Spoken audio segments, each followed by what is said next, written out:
Well, shall we kick it off? Yeah, let's do it. Are you going to give us an intro, Armistead? I'll give us the intro. Great. Okay, hold on. I'm just, I'm zoning in. I'm getting in character. Well, good morning, everybody. Welcome to Lolcohol's channel.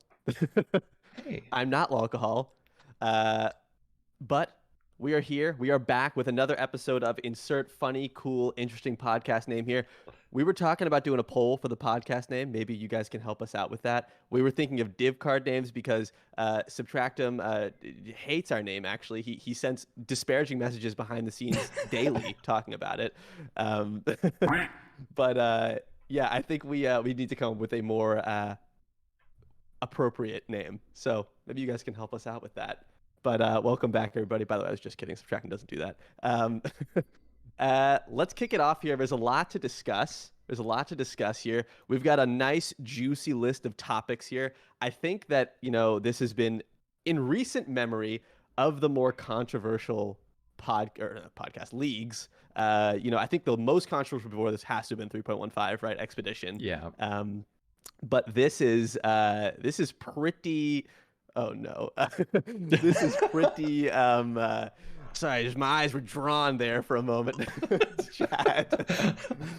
Oh God, I don't like that image.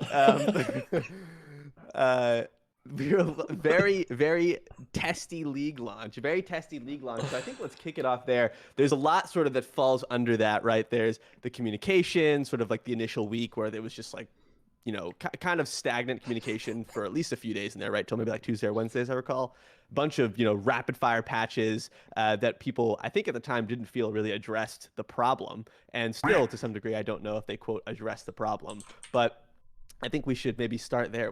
How do you guys want to start there? I know that's the big topic, but maybe we can start just with league launch feels and sort of how it's progressed, maybe. That's a good transition. I don't know.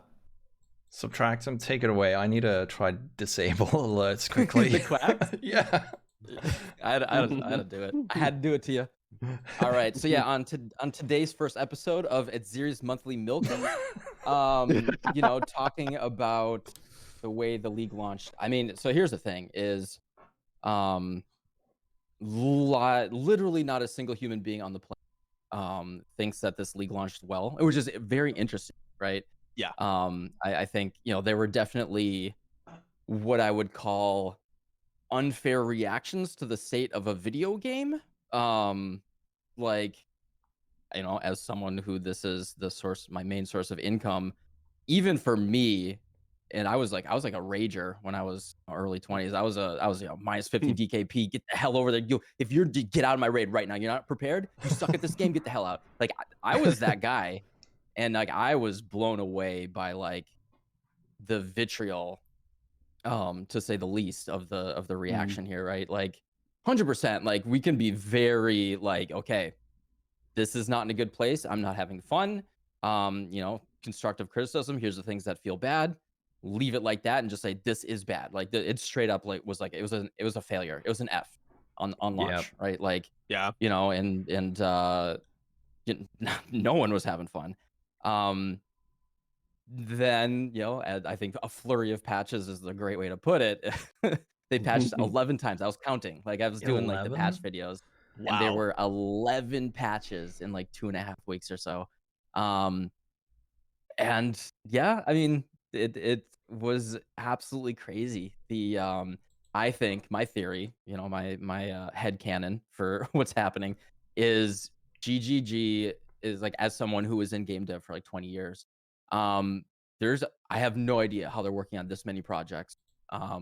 With there's no way they have a gigantic, even if they had 100 people there, the Chinese version, our version, mobile, PoE2, a league every 3 months, and they're trying to shift up and fuck with the game constantly, right?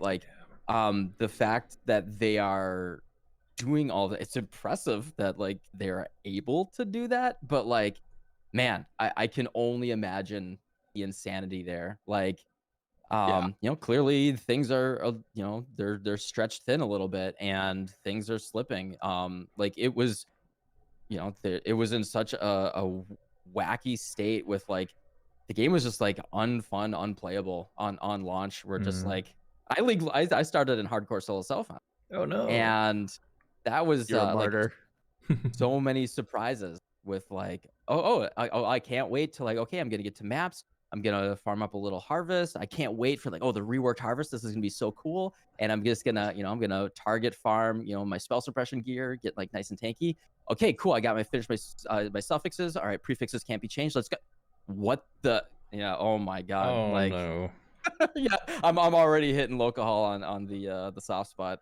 Yeah, well, So that's a big one too. that's later, but yeah, that's like anyway, like, the flurry of patches, it was in a bad state. They got it to a good state, but I think they need to. I like what I would do if I were them, or at least think about doing is like, it's cool that they're doing like the secretive, like old school early 2000s style of releasing with like, oh, it's just going to be a big reveal and it like everything is secretive and we're not sharing any numbers. You have to data mine to get the numbers and like, the old school feel. But I think, if we want like high quality releases, the game's so big, we need like some testing, maybe some external testing, maybe Mm. like let's not try to make it like this big secret before everything comes out. Maybe even have like a little beta test with open beta test and for a couple days. And it doesn't have to be like, maybe turn off the league. They could turn off Lake of Kalandra even, and then just like, can we test to make sure the game's playable? I don't know. I think I think they're stretched thin anyway. They do need to do more of that. I was speaking, actually I won't mention names, but how about this for a theory? Do you reckon that the last few leagues have been a bit, I don't know, not that great because Diablo 4 announced a 2023 release date and maybe GGG is pooling more resources into PoE 2 to get that out maybe at the same time? Or do you think it's like a bit of a conspiracy? I don't know that. I mean, I was gonna say hard to say anything definitive, yes or no there, but I don't know. I was talking about this a few weeks ago on stream. I mean, 3.17 was maybe my favorite league or favorite patch. The league mechanic, of course, was not like anything to write home about Archnemesis before it became the monster that it may or may not be today. But as a patch, I love 3.17, so it's hard for me to like look at that patch. And I mean, I even love last patch, although you could argue that the last patch might have been even more in that vein just because they didn't do any balance changes, so there was nothing there. So you could argue that supports your theory a little bit more. But I don't know, it's hard for me to look at 3.17 with all the changes that went in there and think that was a a half-ass league or anything like that, a half-ass patch, because there was so much there from my view. I mean, the whole reworked Atlas, the Atlas trees was 3.17. Archnemesis again was not like, I feel like that's a typical companion league that went along with an expansion league before they sort of announced they were doing these incremental changes over every single league to the end game. I don't know. It's last league you could maybe argue that, but I feel like it definitely did not, from my perspective, start in 3.17 at the earliest, because again I felt like that was a pretty standard league. And 3.16 was what, Scourge had a lot to it, I think, but it wasn't. I think 3.17 was probably maybe if you want to assume this theory is true, 3.17 was the last league that was definitively like very additive, whereas 3.18 you could argue was kind of a smaller league, considering there wasn't that much there relative. I don't know, but that's hard to say yes or no on that. I don't know. What do you think, Subtractem? Is that even worth speculating over? Does it change Diablo anything? Stuff? Nah, not really. Like like if they did, I would just say it's bad production, right? Like you got to be on a schedule, maybe allocating resources, trying to like do that. I think they already have their plan specifically for, we do know that a lot of the stuff that they're doing is trying to lay the groundwork for PoE2. And maybe they are going to push a little bit of those already planned features or hold them for PoE2. And like it definitely feels like, you look at last league and this league, I don't know, this league. I'm gonna write down one thing that we are missing. I'm gonna put over here. Do it, yeah. Don't forget. I just thought of it. Please do. Yeah, there we go. Oh, yeah. Yeah, there's the one really good thing about this league. Yeah. But yeah, this league, like, the things that are interesting feel like they're kind of like just like laying the groundwork for next for PoE2. Like the one thing that someone brought up that was really good in my chat like a number of times is that like Lake of Kalandra is the only league mechanic that um, feels like it was built as like a meta league mechanic that you can Mm. kind of like drop in other like there's other league mechanics that do contain other league mechanics like in some way, but this one like Lake of Kalandra is like this is a meta one that's like okay, this is actually based around being able to how do we have a Oh, system that takes advantage like almost like a test bed for an alternative to mapping, right? Like okay. mapping is a location where you do the league mechanics really, and Sure. progress your character. Maybe Lake of Conjure is like a test bed. Like this is where okay, this is a way that we can combine everything from expedition beyond, rogue exiles. Everything just fits That's in true, there, right? It's right? like kind of And modular, I guess. I I guess feel like so it Delve was I was gonna say almost Delve. like this. Yeah. Yeah. Delve was almost like this, but this is kind of the next level with the build your own and all Yeah. that, right? So Hmm. I think Hmm. yeah, it feels like they're chipping away at getting some foundational framework towards PoE2. Hmm. So I don't think there's any like any need to speculate about that. They're just they're gonna have their skin. But Yeah. maybe I don't know if maybe a lot of the changes that they're making right now are just they don't make sense in the context of PoE 1, but when PoE 2 comes up, maybe they're going to be great. But I don't know. It feels like we're playing with like half the information. Like why are they doing this, man? That was when the league first launched. It just felt like there were so many problems that they had created for themselves, and then Yeah. they were trying to Agreed. make solutions to these things that you're like, but why is this, why did you even do this in the first place, right? If you just didn't do that, we Yeah. wouldn't have this problem. Just like a lot of people said, just like get Archnemesis out of here, because a lot of people feel like it's a source of a lot of problems. I still kind of feel that way. I know that they have adjusted it to feel better, but at the same time, I don't know if it's hard to say how nerfed Archnemesis is because my character's power grew at the same time, if that makes sense. Exactly. Same feeling. Mm-hmm. Yeah. It's yeah. I feel like we went through this whole thing last league, right? They introduced Archnemesis. We went, same sort of situation, rapid fire patches over the next few days after launch, nerfed Archnemesis, not into the ground, but they nerfed it to a playable state. Then we come into this league, they basically undo what they just did. They revert the amount of mods that are on Archnemesis rares, as I recall, like they upped it, and then it just became the exact same situation. It was like total deja vu, and we were running through the same problem, and I just that is troubling to me just because it's kind of like, didn't we already learn this lesson? And now we're basically did exactly that. We just basically went exactly to the spot we were in prior to 3.19 launching. Um, yeah, I'm in the same boat as you though, Lolcohol, where it's like my character slash characters. I'm at the point where I've got enough currency. I just like any character I make from now on is just juiced Yeah, automatically. exactly. So it's kind of like I can't judge it, but it's like, yeah, I don't know. I don't want this to be a continual source of problem. I think that I like the as a concept, I think it works, right? You want to have easily readable mods that you can understand and sort of hit them and you kind of know what to expect. Before it was like a laundry list of different things, extra life, extra damage, whatever it was, just kind of like a book on every single rare, and you didn't want to have to read it. And I get that, but I just don't know whether some of these mechanics are still just anti-fun. Like they're not interesting to deal with; they're just anti-fun. Yeah. And as you gear up, you can just kind of again ignore them. I think Subtractem, you've had you've had like a weaker character more recently. I know you were like making some new builds and things like that. So I don't know if you have a different take there, but I know you've made you've made a new character more recently, I think, than the both of us. So I mean, Archnemesis, huh? yeah. This is it, huh? Open a can of worms, the Archnemesis. Pandora's box. Here we go. Yeah. So Archnemesis is like it's about I try to like step back and think of it as just like what are we doing when we play this game, right? And what is fun when you're playing the game, and like what are you looking for Path of Exile, right? Like I started in hardcore solo self-found, and I had a couple like my literal only close rips. Like I think I killed Cirrus, and I know I killed Eater of Worlds and Searing Exarch, non-Ubers. I killed like bosses.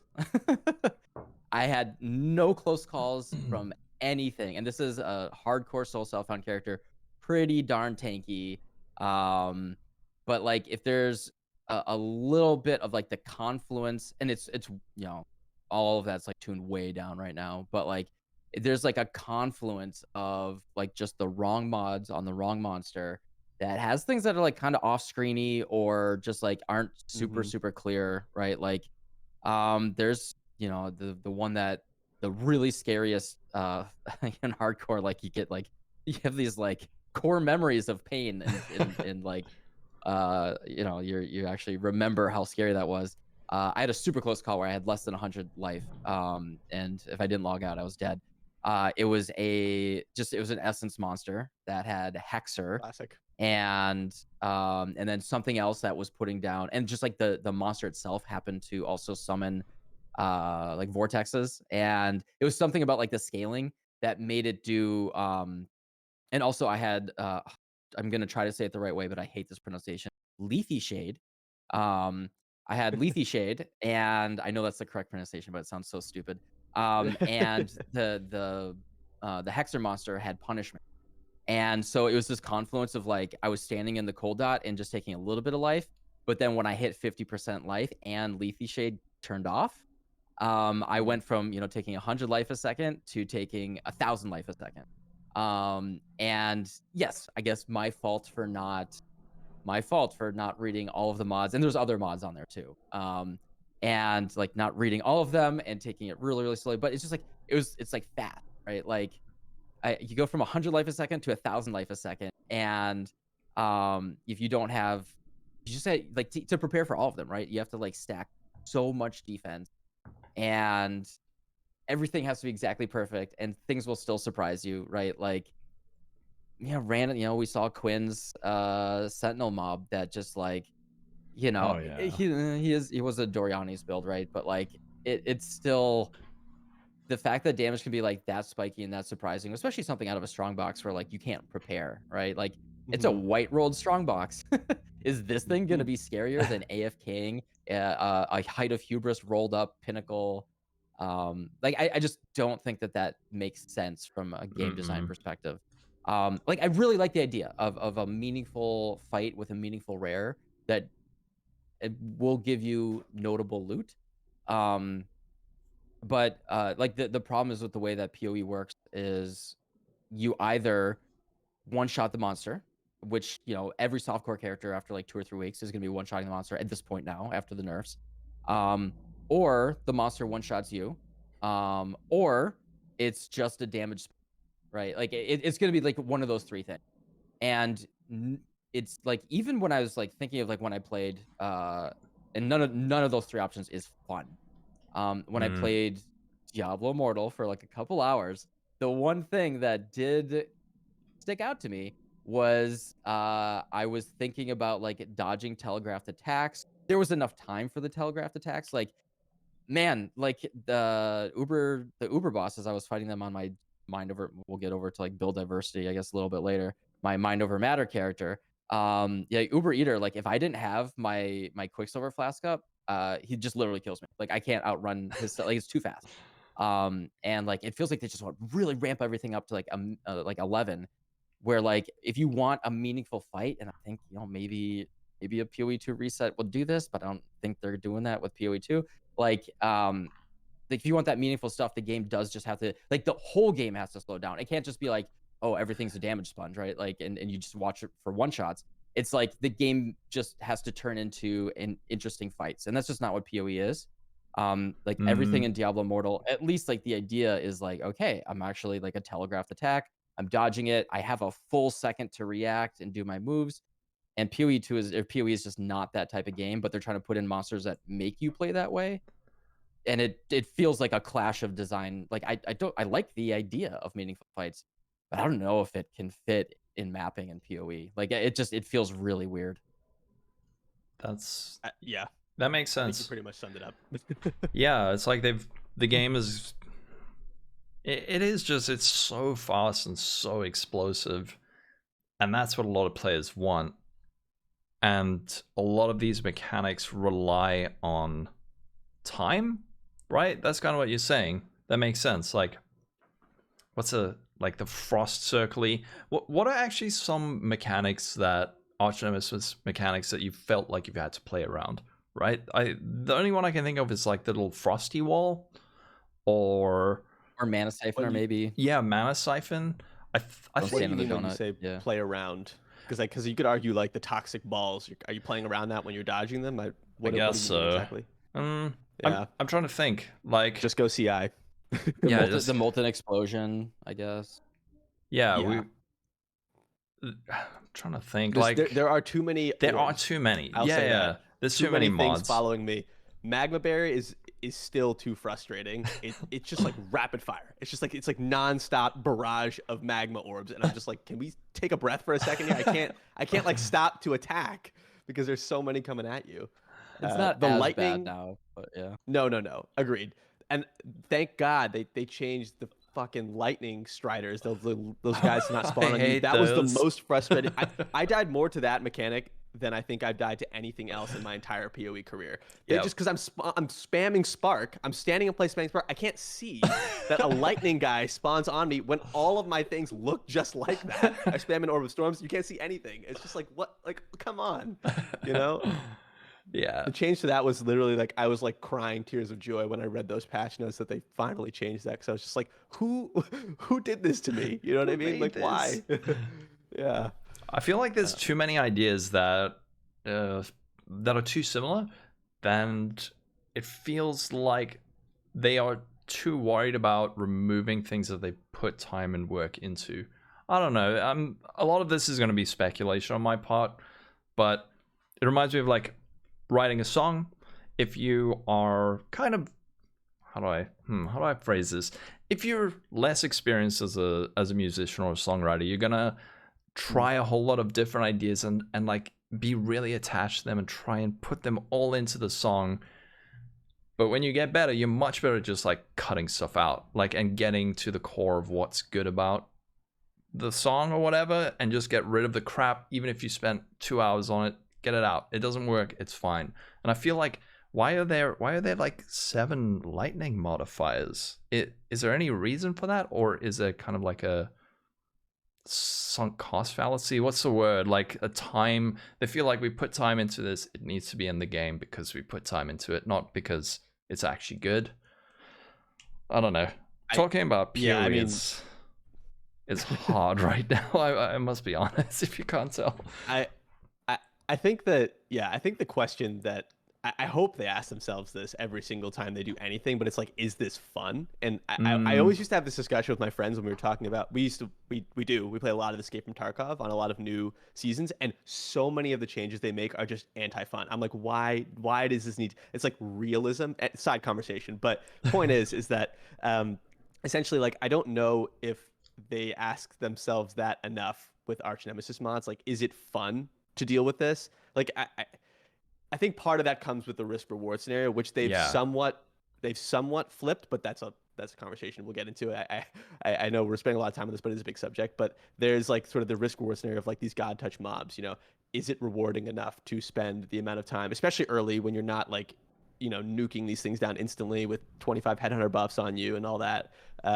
Is it worth it to kill these things? Like, do you get a value? And I think that's, you know, we'll get there. But the fun part I think it can't just be the rewards. It has to be the actual gameplay itself, and I don't know if that's there yet, at least for me. Like, it's not enjoyable to dodge 300 magma barriers orbs that are shooting at me. It's not fun to, like, I'm CI now, so I don't have to deal with the toxic orbs. I can, you know, chuckle as they try and land on me, but like, it's not it's not fun to dodge like so many of those after death effects and things like that. And I think that's been a constant both before Archnemesis and since, from my perspective at least. Yeah. The problem with that is the PoE design, right? And that's Mhm. always been PoE, right? Like think of before Archnemesis. The only rare mod that you even knew existed was Volatile Dead, right? Like Pretty Yeah. much. the thing is, if you're going to, the problem is we do 50 million DPS. We are going 50 million miles an hour. And the only way you'll notice that something has anything or ever matters is if it has reflect, or if you, and then they had to remove that. And then, or if it does something after you kill it. Everything else, like the game is, mapping in Path of Exile with like what people enjoy really. I mean, Cute Dog took it to a insane extreme. But what people enjoy is it is just like a constant dopamine hits, like tiny constant little dopamine hits, and of like, what is the ideal Path of Exile build, right? It's like a tornado shot soul thirst something, right? Yeah. Like it's just, or slap a headhunter on it. That is what is the canonical perfect build to like anyone, or some spark or a stacker. Um and then like the opposite of that is the is uh RF. masochists who play yeah, you can play RF, like masochists that play hardcore solo self-found, and they play the opposite of that. But like, yeah, and like what gets people excited? It's the like, look how quickly the boss died in less than 3 seconds. The boss died in less than 2 seconds, and that's Mm. is that like good game design? Is that like sustainable game design? That's like a whole different discussion. But if you think of, um, and I'm not a headhunter user myself. I because it just like you're just playing a headhunter at that point. You're masking the fact that you're playing anything. Um, like, yeah, what Q Dog would do is he took like a self. I remember it was like in Ritual or Ultimatum. He had like a self-cursed cultist, and then the whole thing is like, oh guys, oh my god, I got the new OP skill, yo, Poggies, guys, yo, log in, let's go. Oh my god, is this the most busted build, yo? Is this good, guys? And he would just take a different spell and put it in. It would be like, oh, today's Winter Orb, today is Spark, today's whatever, Yeah. and it was the exact same build. He would just put in a different skill. Skill doesn't matter. It's just he was playing a self-cursed occultist with a headhunter, and that's obviously kind of degenerate game design, but that is what gets people really really excited. I don't know. It's like, what what's the vision? All right, what's the vision? All right, Oh my guys. god. You use Check the it on your V bingo word. boards, guys. Check it on your bingo boards. um I think like either they're stuck between a rock and a hard place here, and they either have to like suck it up and like really change the game. These half-ass things with like, oh, we're just gonna put in Archnemesis and like everyone's gonna try to play the old way and it's still shitty, or maybe look for like a really big rework at some point in PoE 2 and yada yada. I know, whatever, PoE 2, but like it's got to play differently. Like the game's got to feel differently. It's got to like you know, slower walking around, but like big meaningful hits. Like I'm leveling up a Juggernaut right now, crazy enough. And I leveled Whoa. up with Earth Shatter, Sunder, and Rigwell's crest, which like kind of cheats. But like actually walking around, Seismic Cry, Intimidating Cry, Earth Shatter, and then Sunder, and one-shotting bosses, but like like the Vol Oversoul, I was like dodging his slams and his lasers as I was like charging up, and it it feels like a meaningful like playing the game. Whereas like usually I'm like Poisonous Concoction or like whatever, and I'm just like pew pew pew pew pew Sad pew. still, Oh, yeah. everything's dead. Run run run run run. Pew pew pew pew. And it's like Yeah. it is such a different game and different experience. And I think they just kind of have to like commit. And if they're gonna go the Arch Nemesis route, they just gotta like suck it up and be like, we're gonna remove Soul Thirst, we're gonna remove Head On, we're gonna remove Inspired Learning, we're gonna like remove Stop. Mage Blood. Yeah, I think if I were them and that's like what I was gonna commit to, I would just remove all of like or a hard mode, right? And have a version of the game that is what the vision is, and see if they can make it fun. Like I don't know if you could take the PoE engine and make that fun with that different of a play style. I think they could be. It'd be a lot of work. But they got to commit. This half-ass stuff with Archnemesis is just like, oh yeah, here's a damage sponge and then sometimes they'll one-shot you. Like that's just not fun for anybody. Anyway. Yeah. Should we pivot this slightly into like the loot Yeah. God touched rare discussion? I think because it's on the same path, right? It's on the same path here. Obviously, there's been a lot of discussion about loot. I think let's first hit like just the God touched rare farming as a concept, like colors and all that good stuff. I am mixed on this personally. Oh. I kind of like the excitement of finding a god, like a good God touched rare, you know, like a currency one, and you kill it and you get a divine plus a lot of the time. But when you don't get one, it feels terrible, right? Like it feels really bad because you're like, this is the one. I mean, I've been doing Legion farming, which I think we're all aware is like a very good way to farm a lot of rares. And so it kind of increases your odds to find a lot of God touched rares. But it does feel bad that you kind of need to like, if you're doing this and your goal is to maximize the amount you make from a God touched rare, that you sort of have to jam in as much rarity / MF as you possibly can, unless you hire a color, and then it's like a whole thing. Obviously, if you're not, we had a discussion about this on my stream yesterday. If you don't like, if you don't care about that, right? Like you just want to play the game how you want to play it, that more power to you. You know, like you can play however you want. But if your goal is to like farm God touch rares, because that does seem like a very efficient way to make currency, it does kind of feel bad that you have to like jam in MF somehow. Yeah. And the problem there to me is that this is again hitting all aspects of the game. Like you're seeing this everywhere. Legion for me is just like the most clear way to farm up a lot of rares consistently, or at least a big way to do it. But it's like everything you do has these God touched rares for the most part, unless you're doing things that I think don't drop loot, right? They don't have mods like that. It's tricky. It is exciting to find one, and I do get excited. I'm like, oh shit, like what are we gonna get? And then like sometimes you get 2 divines, and you're like, pog. But sometimes you get like an Exalt, and you're like, this was the only God, loot currency God touch rare I'm gonna see today. Or something like that, and I didn't get anything. I don't know. I go back and forth. Sounds like a bad farming strategy. Yeah. That's it. Clip it. We're at war now. This is a feuding podcast. It is. God touch rare is stupid. Don't farm that. You can make way more money doing smarter stuff. People is over exaggerated. No, God touch rare is so overstated with how good it is. MF culling is so overstated. It is so overrated. Like I hate it. It is viable though. It is viable. It is. It's viable, but it's just another shitty way to farm. It is not that good. It's like seriously, just like learn how to play the game well and not like do the thing that Reddit says. If you want to make currency, do the smart thing. All the richest people I know would not got like Evolve to get rich. You never go into a map. Like that's stupid in the first place. Sure. And you could say that that's like a bad design from Path of Exile, but then like it is like way overrated. Like the whole thing was saying, oh, you have to hire a color. No, it's faster to just like do a good strategy, right? Like that was so dumb. The whole culling thing, if you ever paid for a color, you're an idiot. Like that's just stupid. Don't pay for a color. Oh, like the thing is the base IIR and IIQ gets locked in when that monster spawns. If your map is not already super juiced, and like like the amount of MF that you're getting, all it's gonna do is it's like instead of 1 divine, it drops 2, and then you split it with a guy that you hired. Cool, great job. And then you wasted all of your time like hiring someone on TFT. Like and then like the thing is that all it's doing is it's exacerbating something. Like, was I complaining during Scourge League? MF has always been. Does anyone have ever heard of like Slippery Jim? Hey, there's this guy called Grimro. What do you think they've been doing for the past 5 freaking years?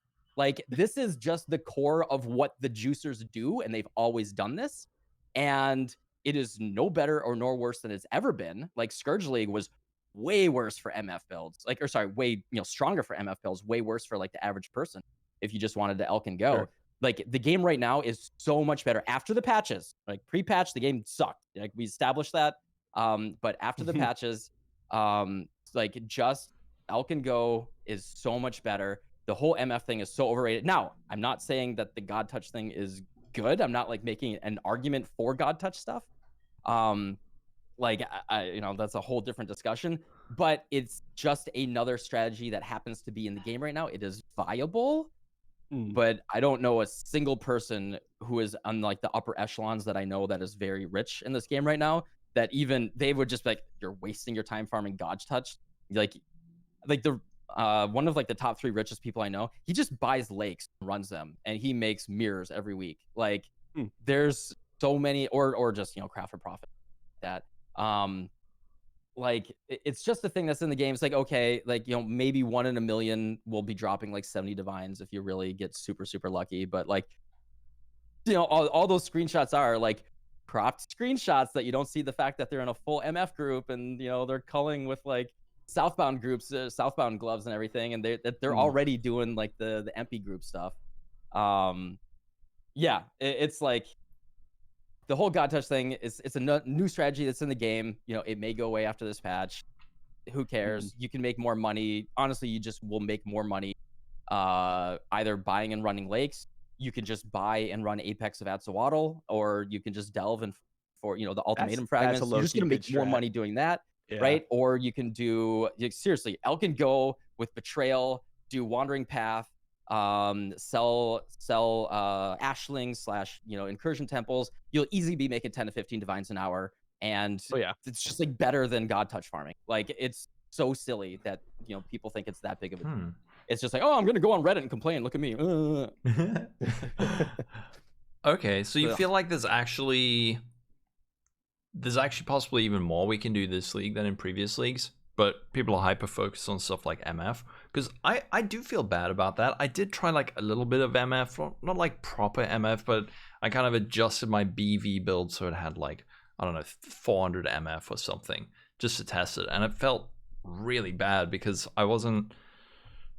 I guess I didn't have quant, right? Okay, I should just stop talking about it, but I didn't like it, man. Yesterday I found a Solaris opulent or something. I don't know. I killed it too quickly and it dropped 2 divines, which I know I should feel a bit like, yeah, I got 2 divines, but then there's those pictures that you see on Reddit pop into your mind. You're like, damn, I should have got a color. But now you're saying. Actually, what you said makes me feel better because it's like, nah, I don't need to feel bad that I didn't get a color, right?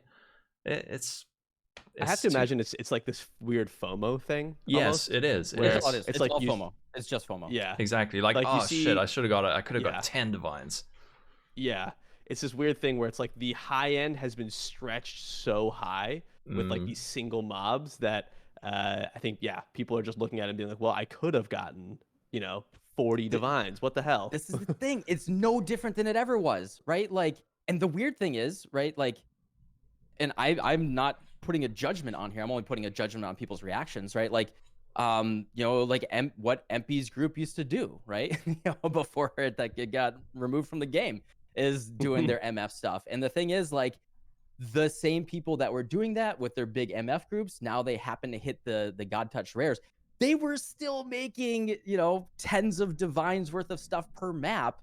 And now just instead of tens of divines per map, now they're getting, maybe 5, less, like half that much on their average map. But then occasionally they'll get like the 70 divines, but that's still in the big boy MF group, right? Like the average player that's just walking around, okay, I got my 100 quant map. I see my perfect God Touch rare. I hired a color.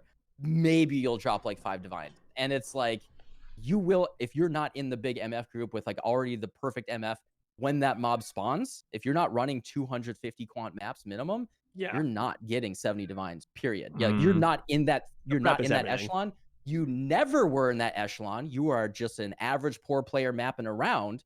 And the thing is, like, something happened where the narrative got twisted that the average player then thought that they were part of, like, oh, I could be that person. But you're not. You're just Joe Schmo. Right. And something happened where the narrative got twisted, that they thought they could get those 70 divines, and you're not. You're not MP, right? Like, and people think that they should be now, and it's real weird. Like, I'm not judging whether that's good game design. I'm just judging people's reaction. But that's a good transition point, though, to the overall loot discussion, right? Where it's like there was this, to your point, Subtractem, like, the narrative got twisted where it's like everyone was thinking I'm getting 90% less loot, which was not the case. Yeah, that right? was that's just that was obviously not annoying. the case. And Reddit was parroting, the same. Everyone was parroting like the same statement around like all the YouTube comments, all Reddit, all Twitter, whatever. It was all like the same phrases. They're escaping me at this moment, but you guys know what I'm talking about. It was all the same phrases of people being like, yeah, it's 90% less loot. Anchoring, that was one of them. Oh, dude. Things like that. So yeah, it got way out of hand with like the approach. And the part of the problem with that was, I think, the communication around it, right? Which was like GGG was super silent on a lot of this when this was sort of when these the communication sort of was god awful.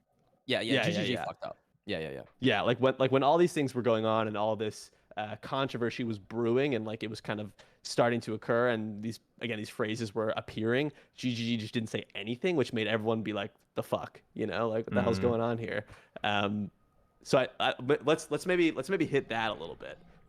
So I guess thoughts on the changes and thoughts on the communication, I think we can all agree was pretty bad around this. But I guess thoughts on sort of the perspective there. I actually don't think the communication was terrible. They made some bad decisions.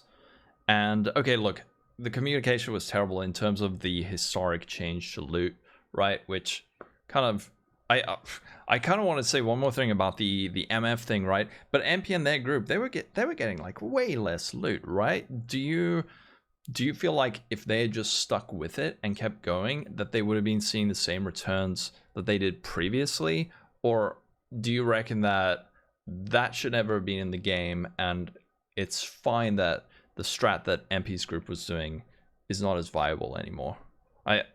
I know I'm bringing us back, but I wanted to ask that. No. It's viable. It's a fair question. For me, the issue mostly was that it just wasn't communicated, right? Yes, this was like a hidden change that and people didn't see coming. It was a big change, right, for a lot of these high-end players, and they didn't communicate it, which kind of caused a lot of these problems, right? Like if they had sort of put this in the patch notes and people kind of had time to digest it, kind of like 3.15, right, where everyone was like, they're like, these are going to be nerfs, like be ready, and everyone was kind of like, it some of it didn't go down easy for a lot of people, but they did know it was coming, right? They knew it was coming, whereas this was kind of like a bit, it was snuck in there. And I think that was, to me, that was the biggest problem with it, was that people, like, I'm fine with changes and like adjustments to like the way you have to play, and like, if I'm a high-end juicer, which from time to time I am, like, it's nice to know like what I'm getting into, but like the problem was that I think people didn't know what they were getting into, and that caused and it wasn't a lot communicated. of misinformation. Yeah, that's true. Subtractem. What do you think, Sub? What do you think of the communication? Oh, cool. You raised freaking Jeff Bezos's taxes by 5%. I don't care. I couldn't care less. It's right? base like, Subtractem today. I love it. Besides, okay, like no, go off. Suck the community. No. Yeah. Besides the communication sucked. Like I feel bad. Like I'm friends with MP's trader, right? Like they put a lot of prep, a lot of work into coordinating and all that. I think it sucks for them that they weren't told that their strategy, was especially on league release wasn't gonna work.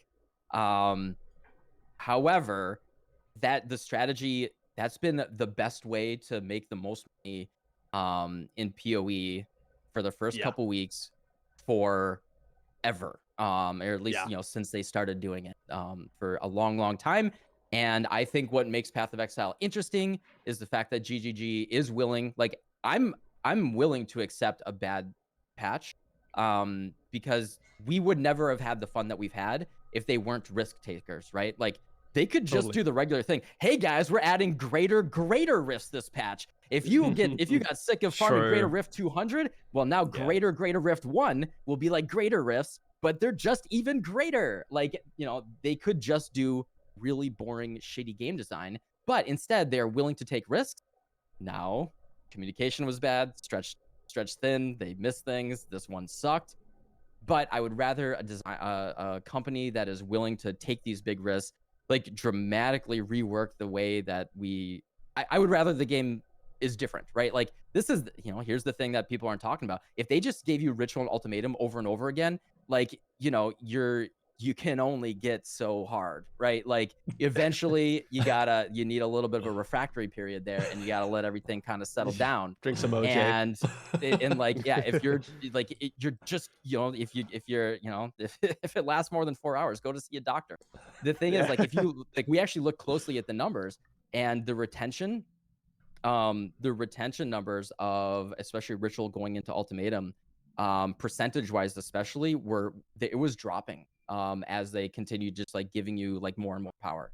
And if the game is just always like flattening to this just like power peak of like, okay, what do? I do the same exact thing, and the game, even if they give you a mechanic that's like more and more loot, it no longer has meaning. It's no longer interesting.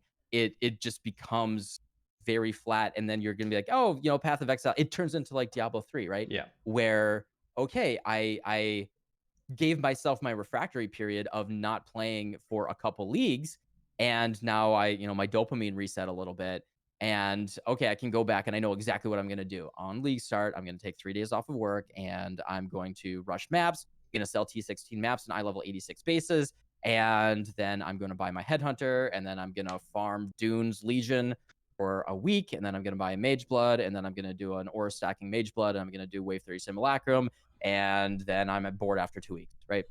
And like that would just be the game every single league if they weren't willing to take risks and dramatically change our relationship with the game.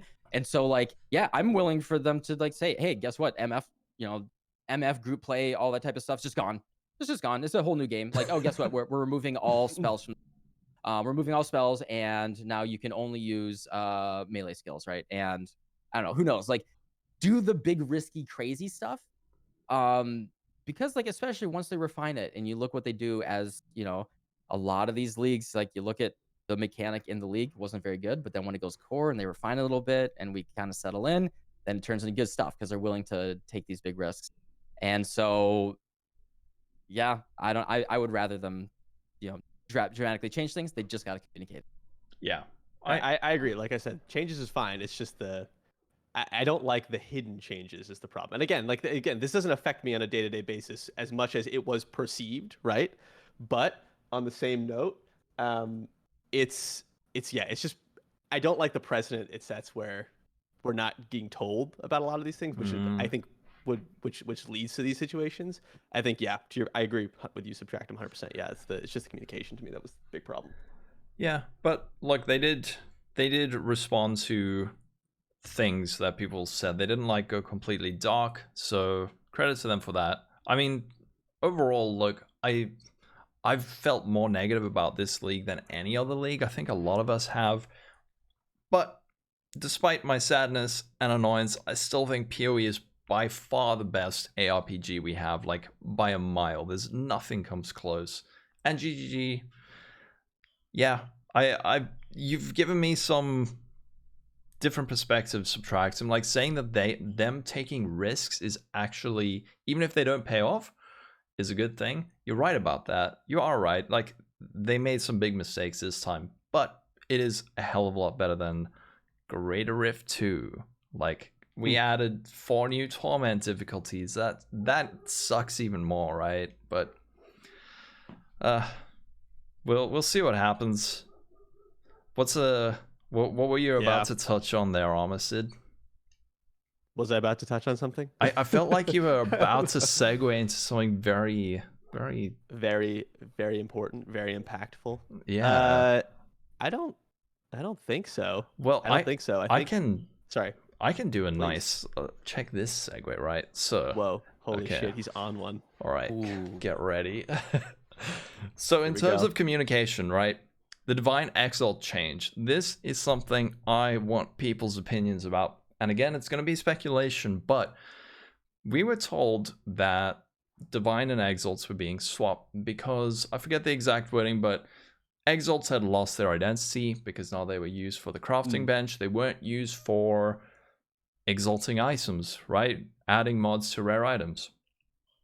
But now, did GGG not think far enough ahead to realize, okay, that's gonna just be the same problem, but with Divines instead of Exalts, right? It's the exact same thing. Divines, they've lost their identity. How many times have you used the divine of this league? Probably like it feels bad, man. If you use a divine to reroll something, I've done it a couple of times.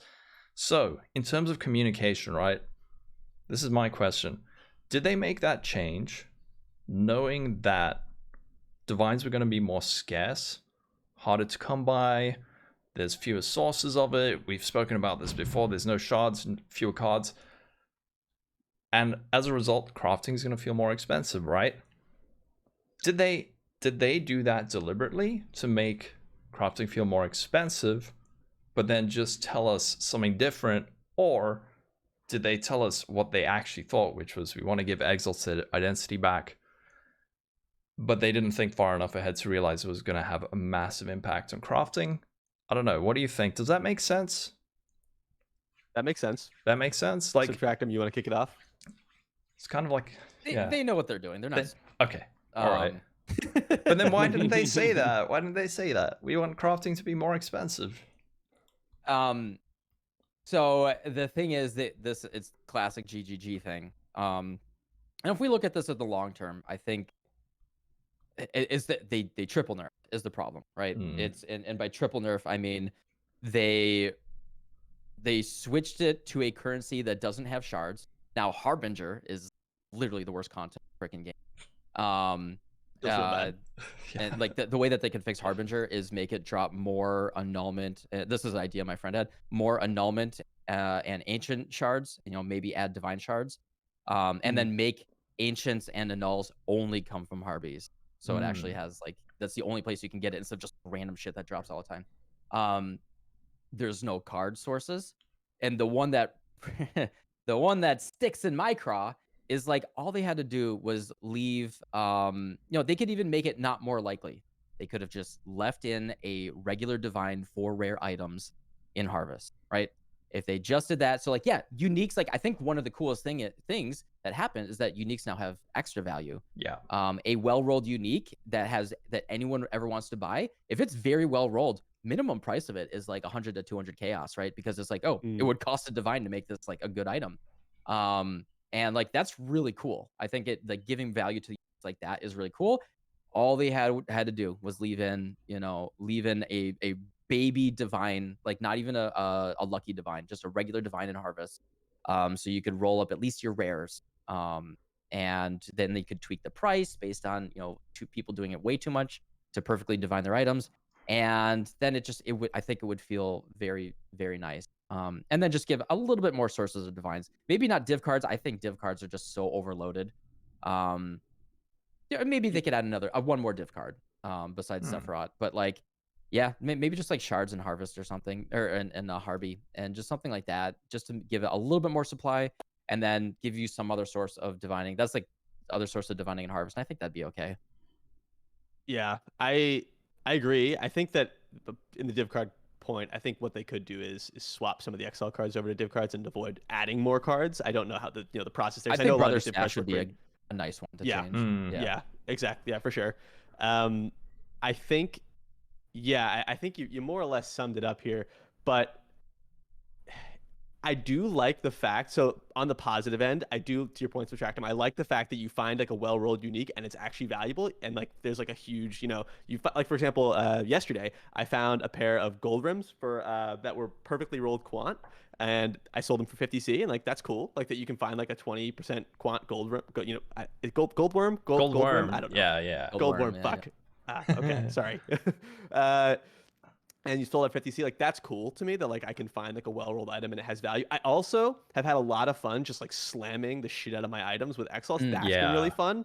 I really love that. Like I get like a really cool 3 mod rare. I bought a really cool 3 mod rare jewel off of trade, and I was like, oh, I can just slam this, cool. And I slammed it, and like you slam on like a cool mod, and you're like, oh, nice. Like this is like something that would have felt really like currency risky, right, in the past, but now I'm like, oh, I can just kind of do this. And the divine, it definitely has a huge impact, but it doesn't have the same like dopamine hit, I think, still, that like an Exalt slam does, where like you slam a really sick mod on. Like I crafted these boots before the ones Lolcohol that we had, and I just slammed on like a T1 cold res, and I was like, that's sick. You know what I mean? Like I was so happy. That does feel good. That's been fun. I think that, yeah, I think the problem is that they've introduced this change. They've done this swap without fully supporting divine orbs as a currency. To your point, yeah, like the shards, the cards, whatever it may be. There's just not enough support there yet.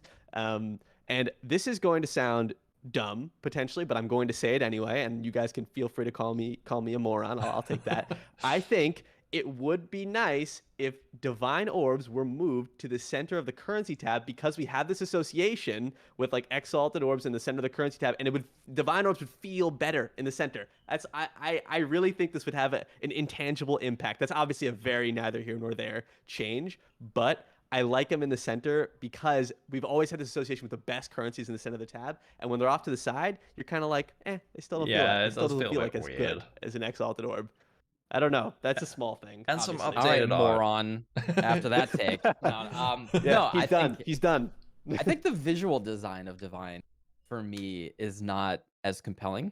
And the True. fact that they are the identical color as Chaos Orbs, I think the actual visual design of them also is impactful. Where like Exalts have this they have this like sheen, this whitish sheen to them that they're Yep. a little bit glowier, a little bit like, oh, this looks like a little bit it's Mhm. made out of something a little bit better.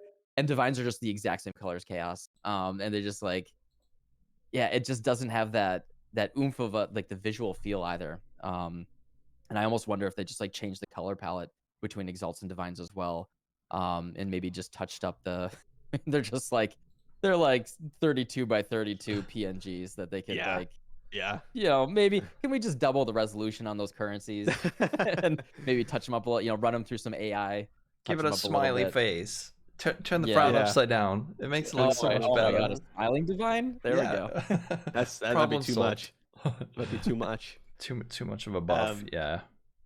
I think that this does pose an interesting question, and I'm curious to get your guys' take here. I know Lolcohol, we talked about this a little bit separately offline, but this concept of what if this is sort of like more of a theory crafting idea, I guess, is what if instead of divine orbs being the currency for crafts, right, the prefixes, what all that stuff, instead they introduced a new currency that is just used for that. Yep. It doesn't serve a purpose. I'm just curious how you guys think that would affect. Obviously, that would change the prices dramatically, but I'm just curious what you guys think about that. I like that idea. That way, Divines keep their identity, Exalts keep their identity, and then we have a new thing that's just for the crafting bench. But then I guess the question is there enough of a Divine Exalt sync for those who have Sure. value? But I mean, like you said, now you find Exalts and you use them, and it feels really good. I'll certainly say it feels a lot better using an Exalt on an item now than it felt using a Divine Orb on an item previously, right? So Sure. I Divine orbs were more spammy, right? And yeah, Exalts yeah, are it never was spammy. exactly like a Divine was like, oh my god, at loss, and like finally I got a good roll on this Headhunter or whatever. Yeah, Whereas yeah. Exalt's like, well, either nothing happens, you slam like I don't know, Life Leech, or you just make your item 100 times better. So that's great. Yeah. But I mean, I like the idea of a crossing bench currency, but I don't know what the impact would be. I don't know. Subtractem, you're smart at video game. Help. What would it do? I mean, I like the experimental thing. So here's the other thing. I could not care less what happens in standard. So they could just like I could absolutely could not care less. I actually think the fact that stuff goes to standard is one of the most toxic and awful things about this game economically. As someone who plays the entire league, it only really affects the last month the most. But anyway, yeah, I say screw standard. Let's introduce the currency. Let's try it for a league. Let's experiment. Let's like try it for league, see what happens. If we have like 5 Chaos Divines and 10 Chaos Exalts, and then there's this new currency, what is the only way to actually figure out what the inherent value that's dictated by people using metacrafts is to actually like separate that currency away from its inherent value. True. Yeah. Now it does kind of almost goes a little counter to the PoE philosophy a little bit. Not a lot, but like, staying away from the concept of gold, right? Is we have to be very careful with introducing a currency that becomes a Stone of Jordan or something like this nearly meaningless thing that is just traded because the community agrees. That's a fair point. Yeah. Right. We have to be very careful about that. So I would say I would only go into that saying, hey, we're gonna not assume that this is gonna go core. We're gonna experiment for one league. And guess what? All you assholes from standard that are ruining my economy in trade league, sitting there like price fixing and flipping and absolutely jacking up the price for the last month of the league, and you RMT'd and you bought a bunch of beers and you brought that all to standard, get wrecked. Get absolutely wrecked when it doesn't go core and they undo it and it all gets deleted next league. I RIP couldn't care Bozo. less. Get the hell, yeah, rip Bozo. Pack Stop lunch. playing standard. Get screwed. I think that would be awesome.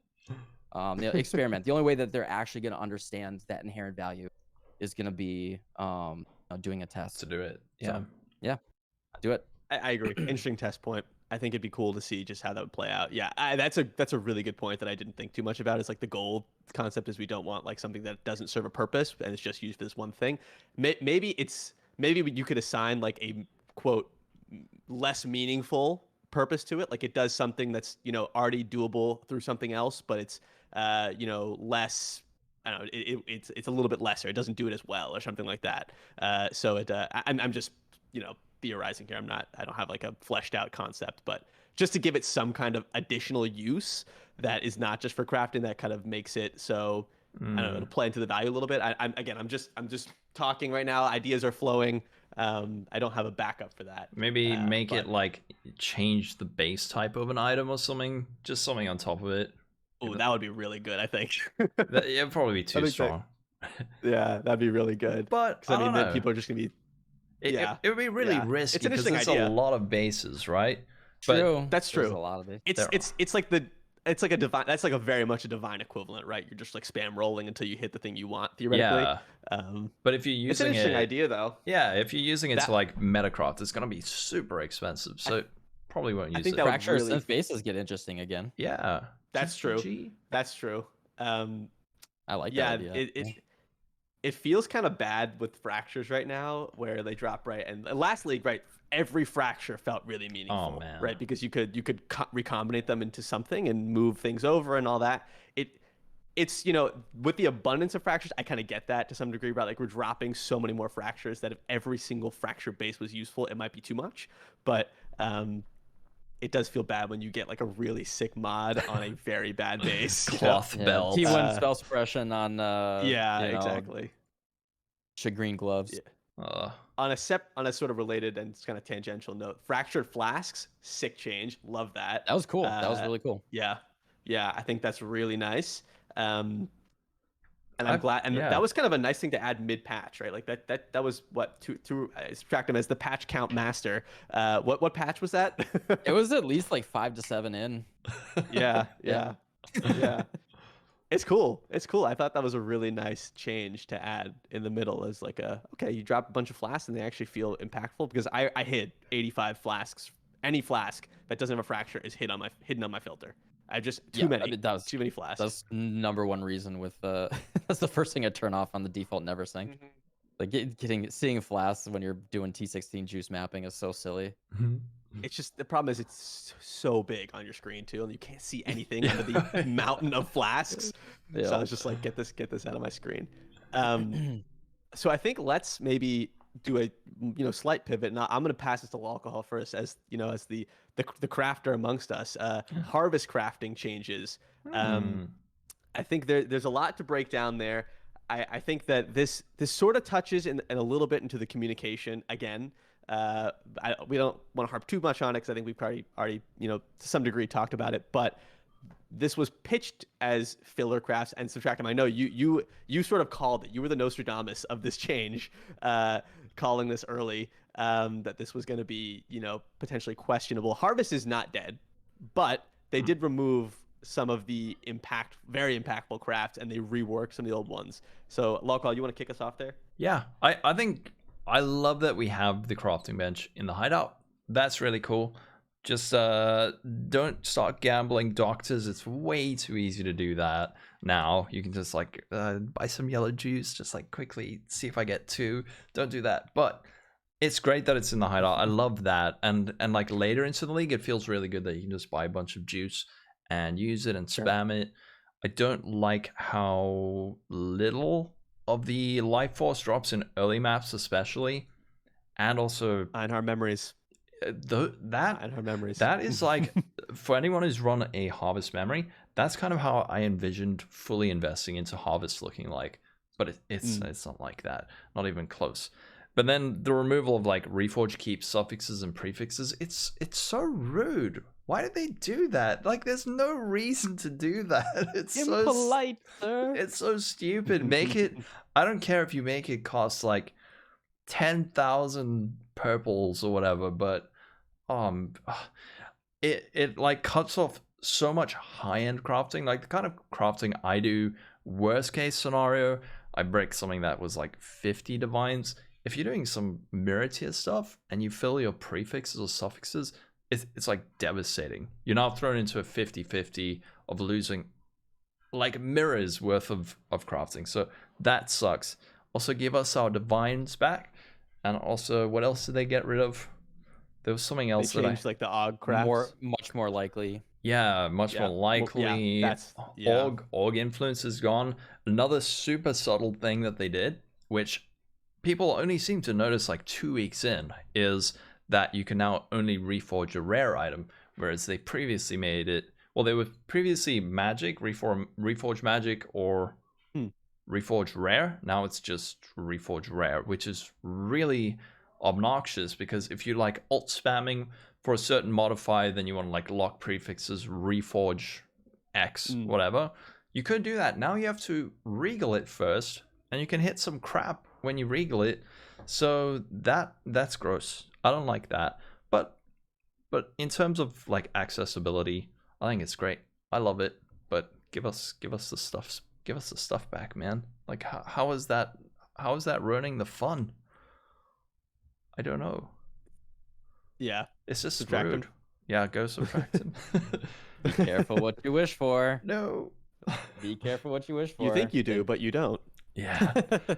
Yep. Itemized, like as soon as you say, oh, itemized thing. Oh, I just want auto loot. I want all that. Like, I'm not even making a judgment on what's good or what's bad. I think there's way too much clicking in this game. I do as much as I can to click as little as possible from like my keybinds and everything. You know, I think this game has way too much clicking. But we know the way that GGG bounces. This is the thing. It's like they tell you what you're gonna get usually. And like at least with this harvest change, they have told us many times, like the game, like the way that harvest is balanced, it is an inconvenience. It's balanced around the amount of inconvenience. The more annoying it is to do something, the more powerful it will be.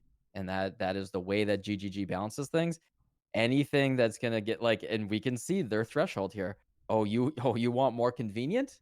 You know, well, I'll show you convenient, and that's the way that they set it up.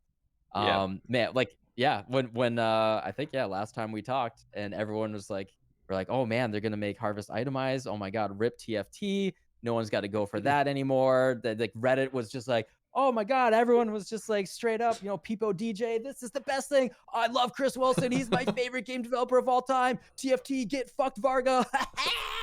And then guess what? Go cry me a river. You just ran a juice T16 map and you got 100 juice and half the monsters didn't drop anything and reforged prefix is gone. Frickin' off colors, like, yeah, some of them not even just rude, just like kick you in the nuts and then go like removing off colors for the sockets. Are you kidding me? Like, oh my god. Oh, hey guys, I want to, like, the cool thing is they did bring back, like, you know, tainted chromes, so items that you're comfortable corrupting, you can use tainted chromes to do that. But like, sure, holy, like some of those were just like nice, fairly convenient things. Like, oh god, and like the price, like this is the, I feel like this is why I just will always be going back. I think they were just so stretched thin. I think they barely reviewed a lot of the stuff on this league release. Like, remember the prices of those harvest crafts on release? Insanity. Like, change lightning to fire res was like 10,000 juice, and you're like, what? What is this? And like the enchants on your weapons are still like kind of expensive, but like to enchant a weapon, it was like you know, 100,000. It was like 25,000 juice to enchant your weapon, and you're like, I have to run 50 maps to enchant my weapon with like plus 4% area of effect. Are you kidding me? Made no Like sense. Literally made no crazy, sense. crazy stuff. And it feels like all they did is they ran it through an automation tool. It picked the prices based on the rarity, and they said, okay, there we go. That's the prices based on the rarity, Oh right? no! Do you think they really did that? I think they automated it. Maybe an intern did a quick little like, okay, those numbers match up with the percentages of rarity. Bada bing, bada boom. Oh Release it, ship it, and shit! and Chris Wilson said like, in his little like apology manifesto, hey, I was looking, if buck stops on me, you could argue is like, maybe one person shouldn't be reviewing everything. Mhm. buck stops at me. I missed, these things, and we'll be fixing it now. And good on him for taking that responsibility. But like, I think it is indicative of a production system and framework that is frayed at the edges. And I feel like he's stretched thin. If he is the buck stops here, and he has to be the only person that can like, really make sure that it feels good on before release. Maybe that needs to get looked at again. The original costs were Always the intern. so fucking insane. So Yeah. insane. But I like now, calculated out early league and it was like 300C if you wanted to buy enough essence to get like a weapon enchant. And I was like, this used to be literally like free. Literally yeah, It was a free. throwaway. It was a throwaway. Yeah. Yeah. You just left it. You weren't saving them. You just went by. You got 35 a day. I was just kind of like blown away by the pricing. Blown away. Like that is like a whole, yeah. I don't know I don't know where that came from. Yeah, completely unreviewed, clearly, because Yeah. it was just like it would have taken 10 seconds to calculate that out and been like, I don't know about that. yeah. So I don't get that at all. I don't get that at all. I think part of it as well was there was a little bit like, again, sort of as we were talking about here, like communication faux pas, where it's like, oh, these are fillers. Like, why did you say Yeah. that? You know what I mean? Like, I wouldn't have worded it like that. I would have said like, we removed some crafts that we felt were would be too prevalent with the trading of life force. Like, just word it some other way. At least make me understand. Saying filler crafts just kind of, it just rubs you the wrong way, right? That's like something that everyone can latch to and say they're not filler. You know what I mean? Like, it's I don't know. That, yeah. Yeah. Yeah. Yeah. But it's cool, A bit man. Like dicey. fractures. I mean, I never used a fracture before. I rarely used orgs. I mean, fractures were so expensive. They would go up to like 40 plus. It's crazy. The Yeah. Exalts and augments as well were also so expensive. I've been using a ton of those. So on that front, I love it. But yeah, we'll see. I'm so curious what they're gonna do next, League. I can't look at the sheet of paper. I don't know if that was a beautiful transition or if I'm jumping the gun, but Please. how far down the piece of paper are we? We can hit the maybe. Ooh, should we do a hard transition into the meta? Do it. Maybe hit the meta, and then we'll come back up to some of those other ones in a Yeah, second. man. But so the meta, yeah, I think obviously, so 3.17 we had a quote meta shakeup to some degree. 3.18, literally there were no changes to actual skills. There was no buffs or nerfs. 3.19 there were changes, but I think you could probably argue that it wasn't a real big shakeup. Like a lot of the vast majority of skills that were playable last league are still playable. There's been some changes here and there, but I don't know if you could fully argue that it's like, it's not like a totally new meta by any means. So they obviously introduced some new skills for the first time in a while. I don't remember the last time they did it before. This was it 3.16 or 3.15. I think it was 3.16. Effectively, they one introduced new new skill. Right. Yeah. Yeah. Lightning conduit is the biggie. Fuck Govan. I guess so. Say again. Govan is so worthless. Yeah. Yeah. So I guess, what are you guys' thoughts there? I know I am not truthfully a great person to talk on this because I don't make like 20 builds a league. I make like 2, maybe 3. I kind of stick to one thing and I just kind of try and juice as much as I can. So I'm not like a great person to talk through this. So I will kind of defer to you all.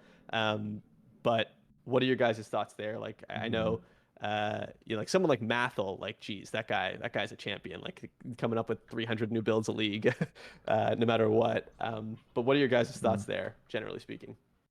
Subtractem's busy with his banana. So I'm also not. I don't play like dozens of builds. I don't know if I'm at the point where I've just played like so many builds over the years that it feels like there are fewer new builds or like archetypes or something, or if the meta just has become quite. It feels weirdly stale. I don't know if I'm misremembering, but I remember league to league shifts where it was just like completely different. I don't know if that's accurate, but it feels like that when I think of like the difference between like 3.09 to 3.10 felt very different. Whereas this meta, I feel like we've had the same kind of builds, like Lightning Strike, RF, traps are actually still pretty good, but that might just be me, right? In terms of someone who doesn't play tons of builds, but has played tons of builds over the years. I've like accumulated. So does that have to do with there being fewer nerfs, or is it just in my head? What do you think? Yeah, Meg just said it in chat actually. Like the top skills in the game are just they've been so strong for so long. Yeah. Right, like Jungron's video just a couple days ago, when his first thing he's doing is one divine challenge on the Ubers, and the first he opened up with the easy one, which is like seismic trap is still just stupid. It's still like, and the funny thing is like they nerfed it and not as many people played it, but like it was just mostly a slap on the wrist. It's still for the little investment you have to put into it. Seismic trap RF. We did get lightning conduit, although a lot of lightning conduit being insane is enabled by the lake jewelry and the and with Doriani's prototype. That's like so much right now is and I think like the cool thing is we are in a lightning damage meta, which I think is the first time we've really had that in a while. But that's just because of Doriani's and the lake stuff. Yeah. Yeah, like I think the limiting thing is like I wrote it just a few seconds ago. I think the mandatory defenses, which like we had the layering of, and this is this is me complaining about like the state of Ubers in the game. We had this like the double whammy of Archnemesis and then the fact that Ubers are in the game, and like the state of making the game feel comfortable, because like unless you're a cast on death portal enjoyer, what you have to layer on your defenses on the character to make it feel good if you don't like dying, unless you're just like a juicer and you're just headhunter running around, is like it's like I don't mind building defenses, but it really limits the number of skills that you can put together and build into, because they have to scale with much less investment. Like the main problem, the big problem that I see is that like Ubers have loot. Like this is where what it comes down to, right? Is like if Ubers were literally just they drop no loot, maybe like you get a special portrait every league if you kill the Ubers or something like that. The problem is if you want to be a well-rounded beast, and to kill Ubers, it dramatically limits the defenses that are like the skills that you can actually pick. Like last week I played Mind Over Matter trappers, and what was I originally doing? Or not Mind Over Matter totems. I was originally doing Blazing Salvo, and then I switched into Stormburst. This character, outside of the Ubers, like regular bosses, it's like 50 or 60 million DPS. Regular bosses, like Cirrus raises his arm to do his first attack, he's just instantly dead. Like it is, and like for regular mapping, it is like mwah, like it feels really really good. Stormburst is like it just covers the entire screen. You're blinded by the sun, amazing damage, and like you have enough defense and enough sustainability to just like feel good as you're mapping around. The map boss is dead before you even flame dash. But the Ubers, they have invulnerability phases. They have soft enrages. They have ridiculously overtuned offense. Like I don't mind if it's a longer fight, but like ridiculously overtuned offense where like if you do not have 100% spell suppression, at least like 80 to 85 max res, at least like 100 to 150,000 fizz, probably like 150 to 200,000 fizz hit taken. I just like, yeah, like and the problem is like if you are farming bosses, you probably should be able to be uber viable because they have the loot. They have extra loot that is just good and it does feel bad. And I think if they just removed the loot from the Ubers and made it very, very clear, I know this is like way off, but I think this is part of why the meta isn't shaking up. Mm. Like if you want to farm bosses, you want it to be uber viable, and the amount of builds that can do uber viable are just so limited. And you want people to get excited about new builds. And like I can, I can say this is a mapping build, and I can get people excited about certain ones like that. Like I did a cast on crit hexblast build last week, which absolutely 15. It was like around 15 million DPS, slaps the entire game, amazingly fast, exploding everything, incredible. I wouldn't even think to walk into Ubers with that, and so like you get those like Searing Exarch or Eater Worlds keys, and you're like, oh, I can sell that for 200 chaos, or I think it's down like 120, 150 now, but like I could sell that for like nearly a divine, or I could run it and just waste my time because I'm not an uber viable build. And I think that the price is dictated by the fact that those Ubers drop bosses, and I think that is the main issue with build viability. Because it absolutely chime in here. I think the Lake jewelry is incredible and it's enabled so many unique and interesting things. I wish it was more accessible because I have my 40 out of 40. I did my 6,000 tier grind. I made dozens and dozens and dozens of lakes. I have seen one reflection of Kalandra Seen in like building. 3. Yeah. Yeah, like I it haven't is seen so any. rare. Yeah. It's Really? so No. rare. And I think that is the coolest thing about this league, besides memories. And the fact that it's that rare and that inaccessible it's really like hiding coolest thing that they did, because like the reduced proj speed, and now we're seeing reduced aura AoE, where then people are able to like reverse auras onto themselves, and like really really cool. And then like we saw the broken build yesterday where there's you can vol lightning strike with 0% duration, the ghosts don't go away, so then infinite damage, like cool stuff. But it's hidden behind this like very very rare thing that just doesn't show up anyway. Yeah. That's a good transition. I think we should use what Subtractem has given us. We always interrupt our good transitions with acknowledging that it was a good transition, right? I know, but that's like that's the podcast meta. Yeah, That's the that's podcast true. meta. We're defining the meta. Yeah, I think 100% agreed. I mean, yeah, I've run. I mean, I have 50 lakes plus sitting in my bags, my stash, ready to be run, that are mostly useless. They're just kind of like useless. They don't have like a reflection or Kalandra on it. They don't have a paradise. Like they're just like a standard lake, is what I mean. Useless is not the right word, but it's very rare. And the problem is that like the random jewelry that you do find from the reflections that you get on a standard lake are typically so bad, right? They're just it's you roll so much, you just pull out so much bad jewelry. Occasionally, right, it's somebody finds something insane and you're like, holy, like that's crazy. But it's almost never going to be as good as the one that somebody puts into the reflection mechanic themselves and reflects.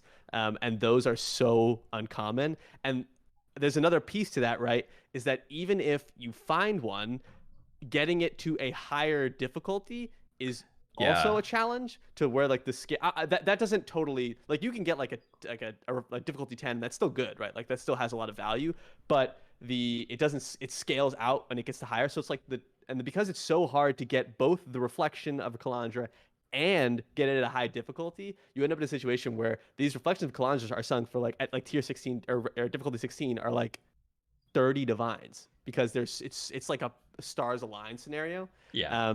Obviously you don't need that, right? You can still run like I ran 2 or 3 difficulty 10s yesterday. I missed on all of them, sad.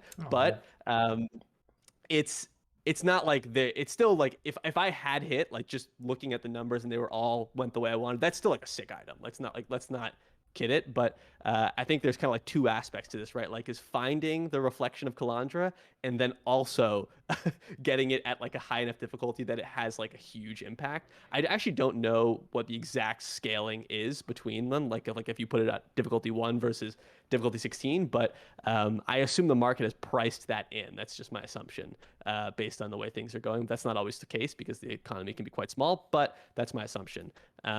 So there's like two pieces to it, right? I think it's so sick, and I wish it was more common. Because yeah, I've run a ton of. I have not gotten the 6,000 map mods yet, but I'm working on it, and I've gotten a lot of lakes too, and I've found it like two times actually. I think two or three. And yeah, it's hard to find. It's real hard to find. I find the Reflection of Paradise one quite a bit. I've gotten like 10 of those. Yeah. Which is and that's a really cool thing. I love that they incorporated that, but that's not like a league defining mechanic, that's sort of like a nice bonus. Yeah, I haven't run that many. I have not run that many. I don't know, I just feel like if you don't get the right thing in the right spot, I don't feel like a huge incentive to run it.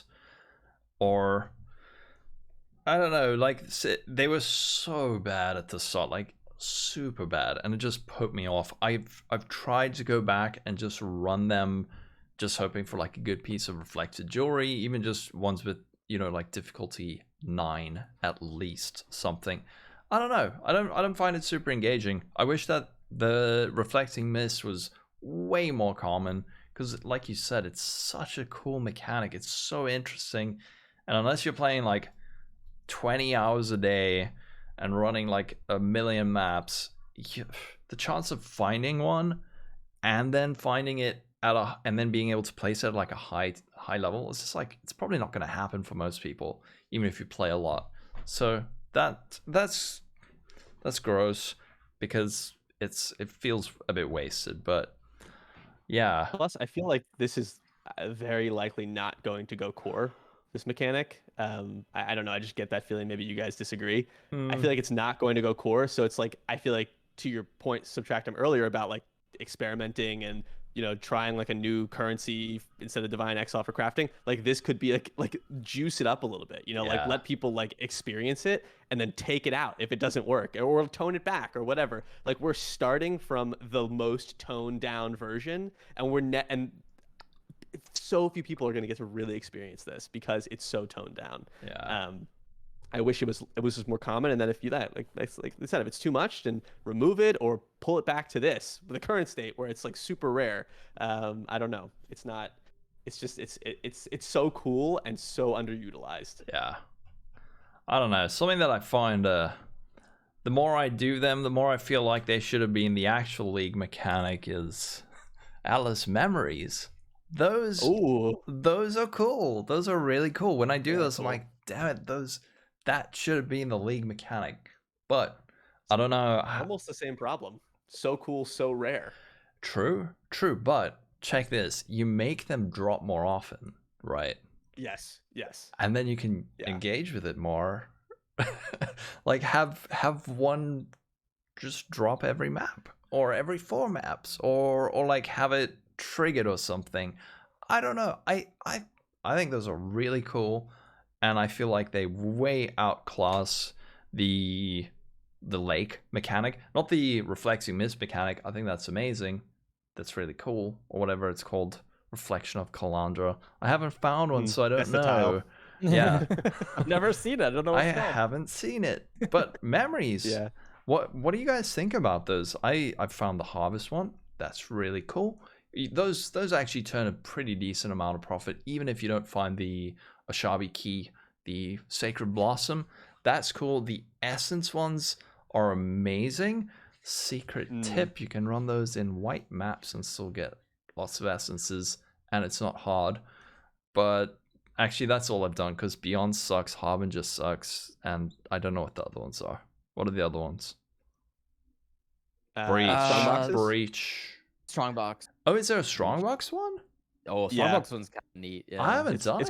It's cool. Yeah. It's kind of like you have like a family of Strongboxes every time you click one. It's like there's like the big one, and then like it's smaller, and there's little tiny ones. Oh, that's cute. Yeah. So another thing about that. So one thing I was a bit annoyed about when I first did Memory was like you can't apply sextants or scarabs or fragments or anything to it. And initially I was like, this sucks. I want to be able to juice this to get more stuff. But then someone said it's actually nice that you can't, right? Because it's just a thing you find, you put on your map, you do it. You can at least roll your map rare, but it's nice to not have that sense of FOMO of like, I'm not maximizing or optimizing the outcome of this beyond, of course, just qualitying, rolling.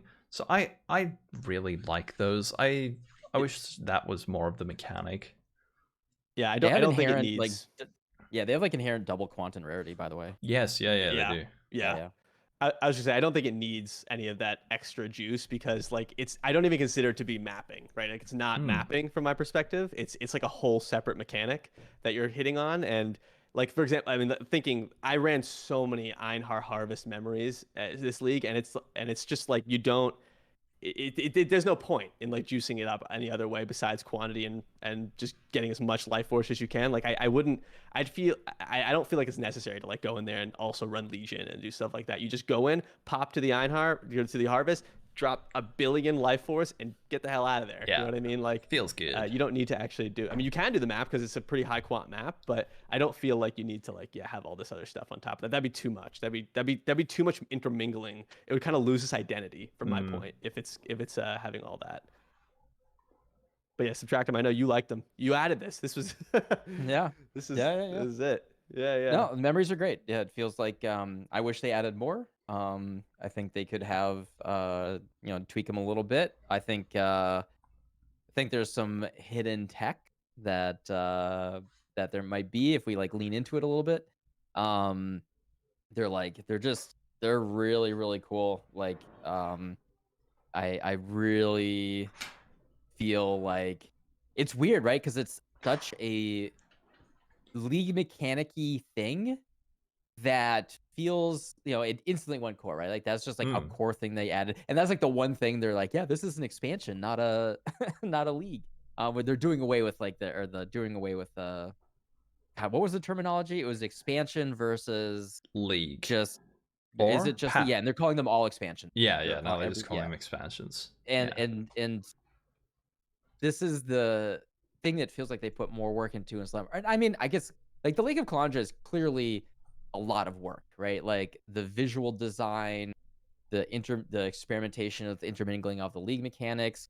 I mean, the one thing we didn't talk about is like, yeah, it sucks if you end up with a bad map, but I think the actual building the lake is really cool. That is fun. It's a very simple puzzle. But it's not a hard puzzle. It does like kind of degenerate a little bit because you're like, okay, I got the 3 elements, ban, and then it's very simple, but it's just like it's a nice little puzzle.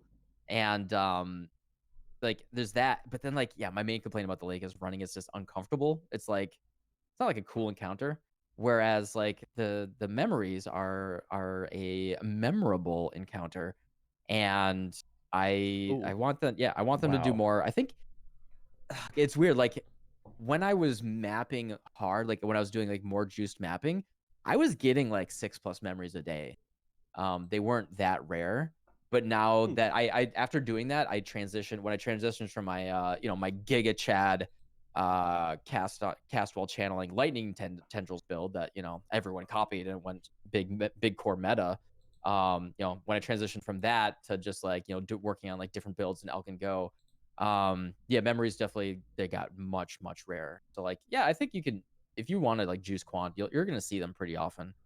But you're dropping 6 a day, really? Yeah, I was dropping a ton. Wow. I've dropped like 6 and I was this just whole like, league. Oh really? No, yeah. When I juiced, I was dropping a ton, and I was just interesting. I ran each one a couple times. I think that my favorite one is the Rogue Exile Essence one, and I did the opposite thing. There's no value in rolling it up at all, but I did it. I went like full big, and it was like that was like that's the dream of what Archnemesis could have been, right? That's what when I did that, that's what I said afterwards. Like they're unique monsters that have very unique moves that are like they're telegraphed. You're like, oh my god, it's fucking Aura Greengate. Oh my god, she's the worst. I hate her. And you can go to the wiki and you can look up her moves. Like, oh my god, she's got like the bear trap thing, the rain of arrows that puts me in place. She's gonna put sniper's mark on me. Okay, I know what I'm gonna do. This, and you can play around it. And it's like really cool. You prepare for a big encounter, and you see exactly what she's gonna drop. You throw your Remnant of Corruption. She's gonna drop 12 deafening essences, and you're like, that's notable, right? Like I have a guaranteed, probably gonna make like 40, 50 chaos from this one encounter, and I know it, and it's a cool fight, and like that's what I think what they want that dream of like the scary Archnemesis monster to be. And I think they should just look at how they design that. Like, what loot you're gonna get. It's always gonna be really good, and it's an encounter that you can actually like plan around, and it's memorable. I hope they do something like that. Yeah, just like. But then, would Yeah. you say they rather just like have the standard rares, but then apply Archnemesis to like Rogue Exiles or something like that, where Aura Gringate is always Lightning Conduit and I don't know, Solaris Touch, or am I misunderstanding? I mean, no. I think no. Her moves are always the same, right? Yes, The Rogue yeah. Exiles are always the same moves. But you could be different Archnemesis mods. Okay. And it could even be like, remember, hey guys, 3.17 Archnemesis. Like you could actually see the Rogue Exile like locked in, like yellow with the chains. And you're like, okay, Yeah. this is the encounter, right? Okay, she's got empowered elements, she's got heralding minions, and she's got Frostwalker. Okay, all right, and that it's gonna be, and they tune up the loot, so it's like always good loot. And you can opt into doing that hard fight. I think that'd be That's a actually way better way, right? I like that. There's an interesting idea that you kind of touched on, is if you got to choose to engage with an Archnemesis mob or not, like if they were locked in even if like just excluding the Rogue Exile point, just looking exclusively if you could like have the Archnemesis mod chained up. Obviously that doesn't, I don't know how that would work when you put it into like something like a Legion or something like that. That might be tricky, but just as a concept, I think that's kind of interesting. If you're like in a map and you're looking around, you could argue, well, I'm thinking out loud here. You could argue that like if you choose to engage with a Legion, you know what you're getting into, so therefore you like engage them all at once. But if you're like just walking around a map, standard map, and you see an Archnemesis rare and it's chained up, and you get to make the decision whether or not you want to open that rare and take the risk. That's kind of an interesting idea. As just a general concept, basically it's sort of like more of a marriage between obviously the original Archnemesis and the current state, because then if you see a mod that you like feel like I fucking can't stand that one, like I really don't want to deal with the Stormstriders or whatever it is, and you just run by it, you know what I mean? You don't have to deal with it. It's not following you either, so and they could tune it like, up. They could bring back the multiple, like bring back 3, 4, 5 Archnemesis. Yeah, exactly. I think there would have to be like a quick way to unlock it, right? Just because if people want to do it like Essence, mapping, right? Yeah, exactly. Yeah, you like double click or whatever it is. That's an interesting concept. I actually like that. I think that's like a good potential solution. Maybe something to experiment with if they're listening. Please. Well, yeah, we've determined they do like experimenting, and it's a good thing. Even if it's definitely. So maybe just while we have a couple more things noted here, this is potentially want to just hit somewhat fast, is just the state of the economy right now. I know that's been like a constant topic, just around, is like, I can't get my trades, like I'm not selling like, bigger items. Personally, I haven't had issues with this. I've been having no issues selling my items. I don't know what the general experience has been for others, but yeah, I haven't had issues. I like to say that I'm keeping the economy alive with 5C trades, so you guys are welcome. Oh boy. But yeah, I haven't noticed a huge difference personally, this league versus others, with getting my items out the door, as long as you're kind of active and proactive about changing prices and stuff like that. I know, but I know people have talked about that, so it's worth bringing up. What are your guys' thoughts there? I have noticed it's the same as it's always. You think it's the same? I wonder if it's an EU US thing. I do notice that like during US times, or at least I don't know what time do you guys play in, I don't know, whatever, but there are certain times dangerous question, where it spikes, like suddenly everything starts selling. I don't know what it is, although at the same time I haven't been playing as much this league. We've had tons of power cuts and stuff, so I haven't been consistent, but it has felt slower, and that I feel less inclined to profit crafts and stuff like that, just because things do take a bit longer to move. But I don't know. Maybe Yeah, it's a region thing. Maybe I'm crafting the wrong stuff. I'm not sure. But we are 6 weeks in at this point, right? I think 6+ weeks in, Yeah. something like that. So that's pretty deep in the league relative. I think this is when things normally slow down in general. So I yeah. don't know. Personally, I've got enough currency to last me the rest of the league for the most Okay. part. So I don't feel Can I have too some? bad about it. But Just go to Gwenin. Come on, you did it last he, week. he I comes did on it stream again. and begs. I did another filthy thing this league where I did the cute dog strat. I'm sure you saw where I put in a doctor and then hit the other one. Hide the diff card. Yeah, it works. Go do it. Illegal. Yeah, but I think actually that's something that has more than anything made this league feel bad, is just the collective consciousness surrounding it. If you know what I mean, it just, there's like a gloom around it that I just often feel when I'm playing. Like 3.13, there was just like a sense of excitement. People you're playing with, everyone is excited. Maybe it's just rose tinted glass or whatever, misremembering, but it did feel different. And this league just started off on such a bad foot that it feels yucky more than anything. And trade, I think I'm at the point now where I just want to do SSF, because trade just feels weird. I don't feel like things are selling as quickly as I'm used to, but like I said, also haven't been playing that much. So yeah. And you Subtractem, you think it's the same? Yeah, it's pretty much. I mean, you have to shift your. The thing is, yeah, to me, the same means, with a little bit of adaptation, you should be fine. Like the big thing is, like you said, you didn't run many lakes. Is I just have a 50C dump tab, and I grab every single reflecting mist thing that shows up. And when they buffed it, like you'll see 2 to 4 per lake that you run, like the Really? shitty one. Okay. I put them in a 50C dump They're tab. decently good, yeah. I've sold a lot of them. Like that's just like free money all day. And yeah,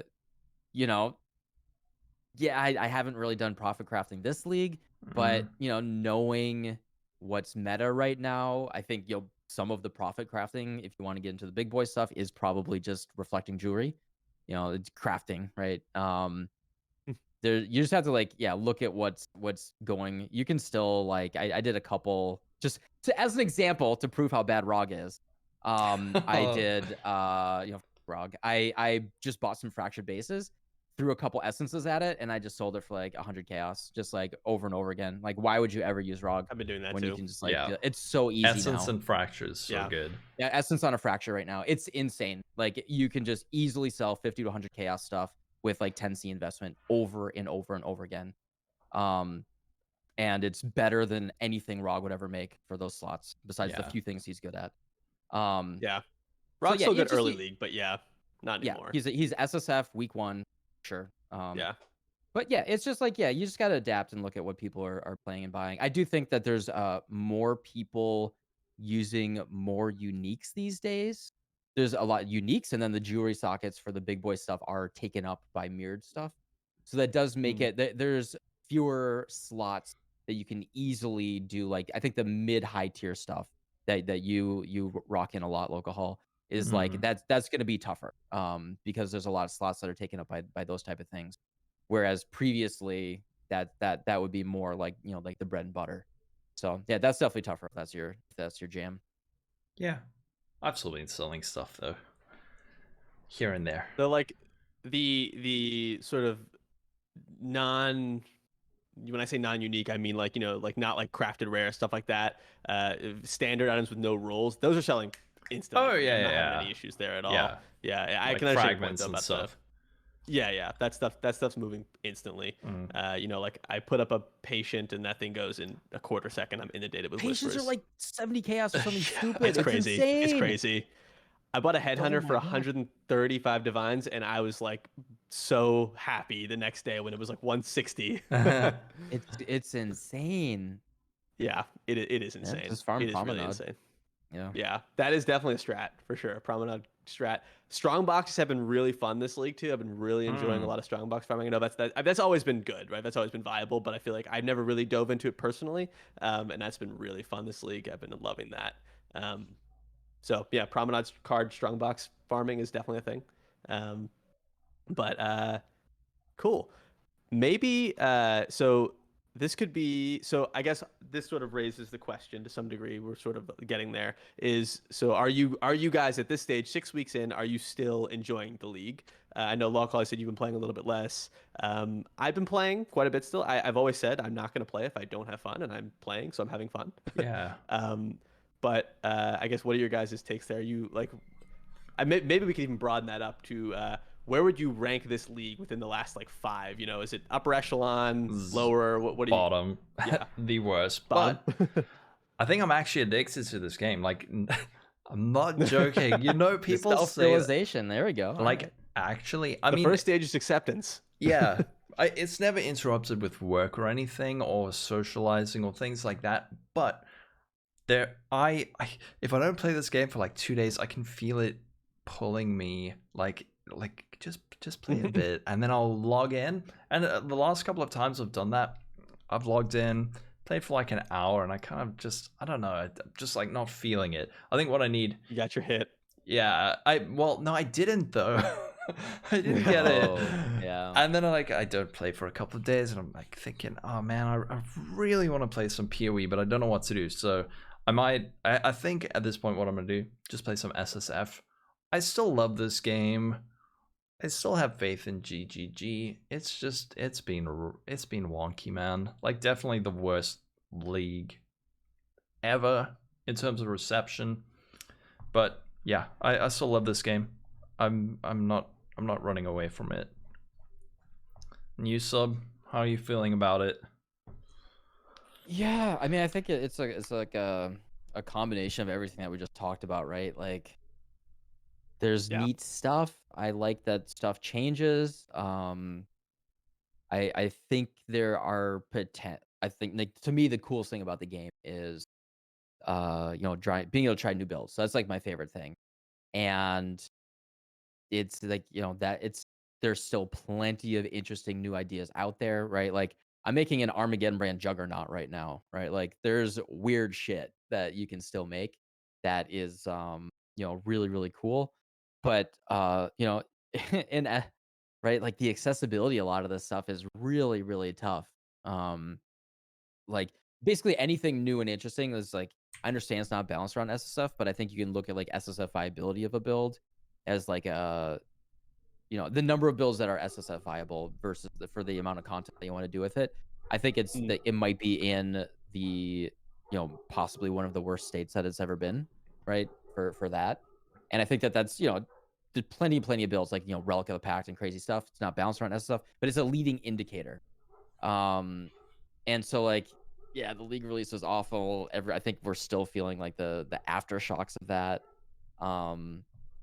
Definitely, even if the league was in an amazing place right now, 6 weeks in, most of the people have stopped playing regardless. They would have anyway. And now we're left with this like lingering. I think what feels bad is almost all league releases have always been flawed. This one is the most flawed. Yep. And it's the shaking the foundation, right? It's like, I love you. I know we've had a relationship for a really long time, but I unlocked your phone and like I saw the text messages, and it wasn't like it was a little sketchy, right? Like clearly I'm not 100% sure. I think we can walk back from this and maybe repair our relationship, but I'm not sure I can trust. Like I don't feel like I can get as excited. Yeah. Going into league now, and that's like shaking that foundation is the unfortunate thing about it, because right now we'd be like thinking about like I can't even think about like league starters or anything, right? The league start build session starts in like a week. Like season starts in like a week, right? Because we'll be on starting week 8 another week from now. And it's like, okay, starting to prep for that. And I mean, obviously there's like nothing to understand. It's like, all right, well, it's the poisonous concoction and whatever, lightning strike, sure, cool. Special helix, great, cool. But yeah, I don't even know. Like, okay, cool, Chris Wilson, you announced this new thing, like the Kalandra of oceans. Nice, very poggies. And all Archnemesis mods get doubled. Like, it's like, are they just gonna do that? And No. right? Like, oh, and then we're Don't wish we're that one into itemizing existence. betrayal. And when they itemize betrayal, they just removed Ashling from the game, right? Ashling Stop. and Verici get removed, right? Oh. don't that's what they would do if they like itemize it, right? No more Ashling slam. And I'm just like, I think they need to do some soul searching and find where the fun is. And like, they're very talented, they take risks, they will figure out eventually.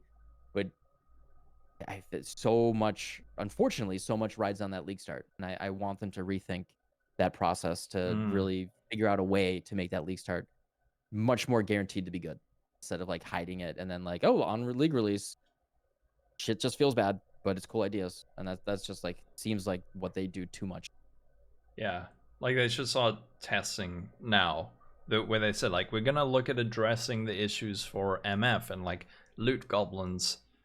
And then they're only going to release it in 3.20. And what happens if it still sucks, right? Like, I'm sure they're super busy with tons of stuff, but it would be really nice if they could find a solution, or at least a potential solution, put it in the game now, when there are like only the most dedicated or addicted people still playing, right? Get it in now, and we won't get too angry. But yeah, I'm very, very curious to see what happens with 3.2. I feel like even as bad as this league has been, it's kind of like a turning point, because it was so bad that what happens next is going to be really interesting. Whether it's good or bad, it's going to be interesting. So I'm excited, but I am very cautiously optimistic. I think next league is going to be the first time I'm not like gonna allow myself to succumb to the hype. You know what I mean?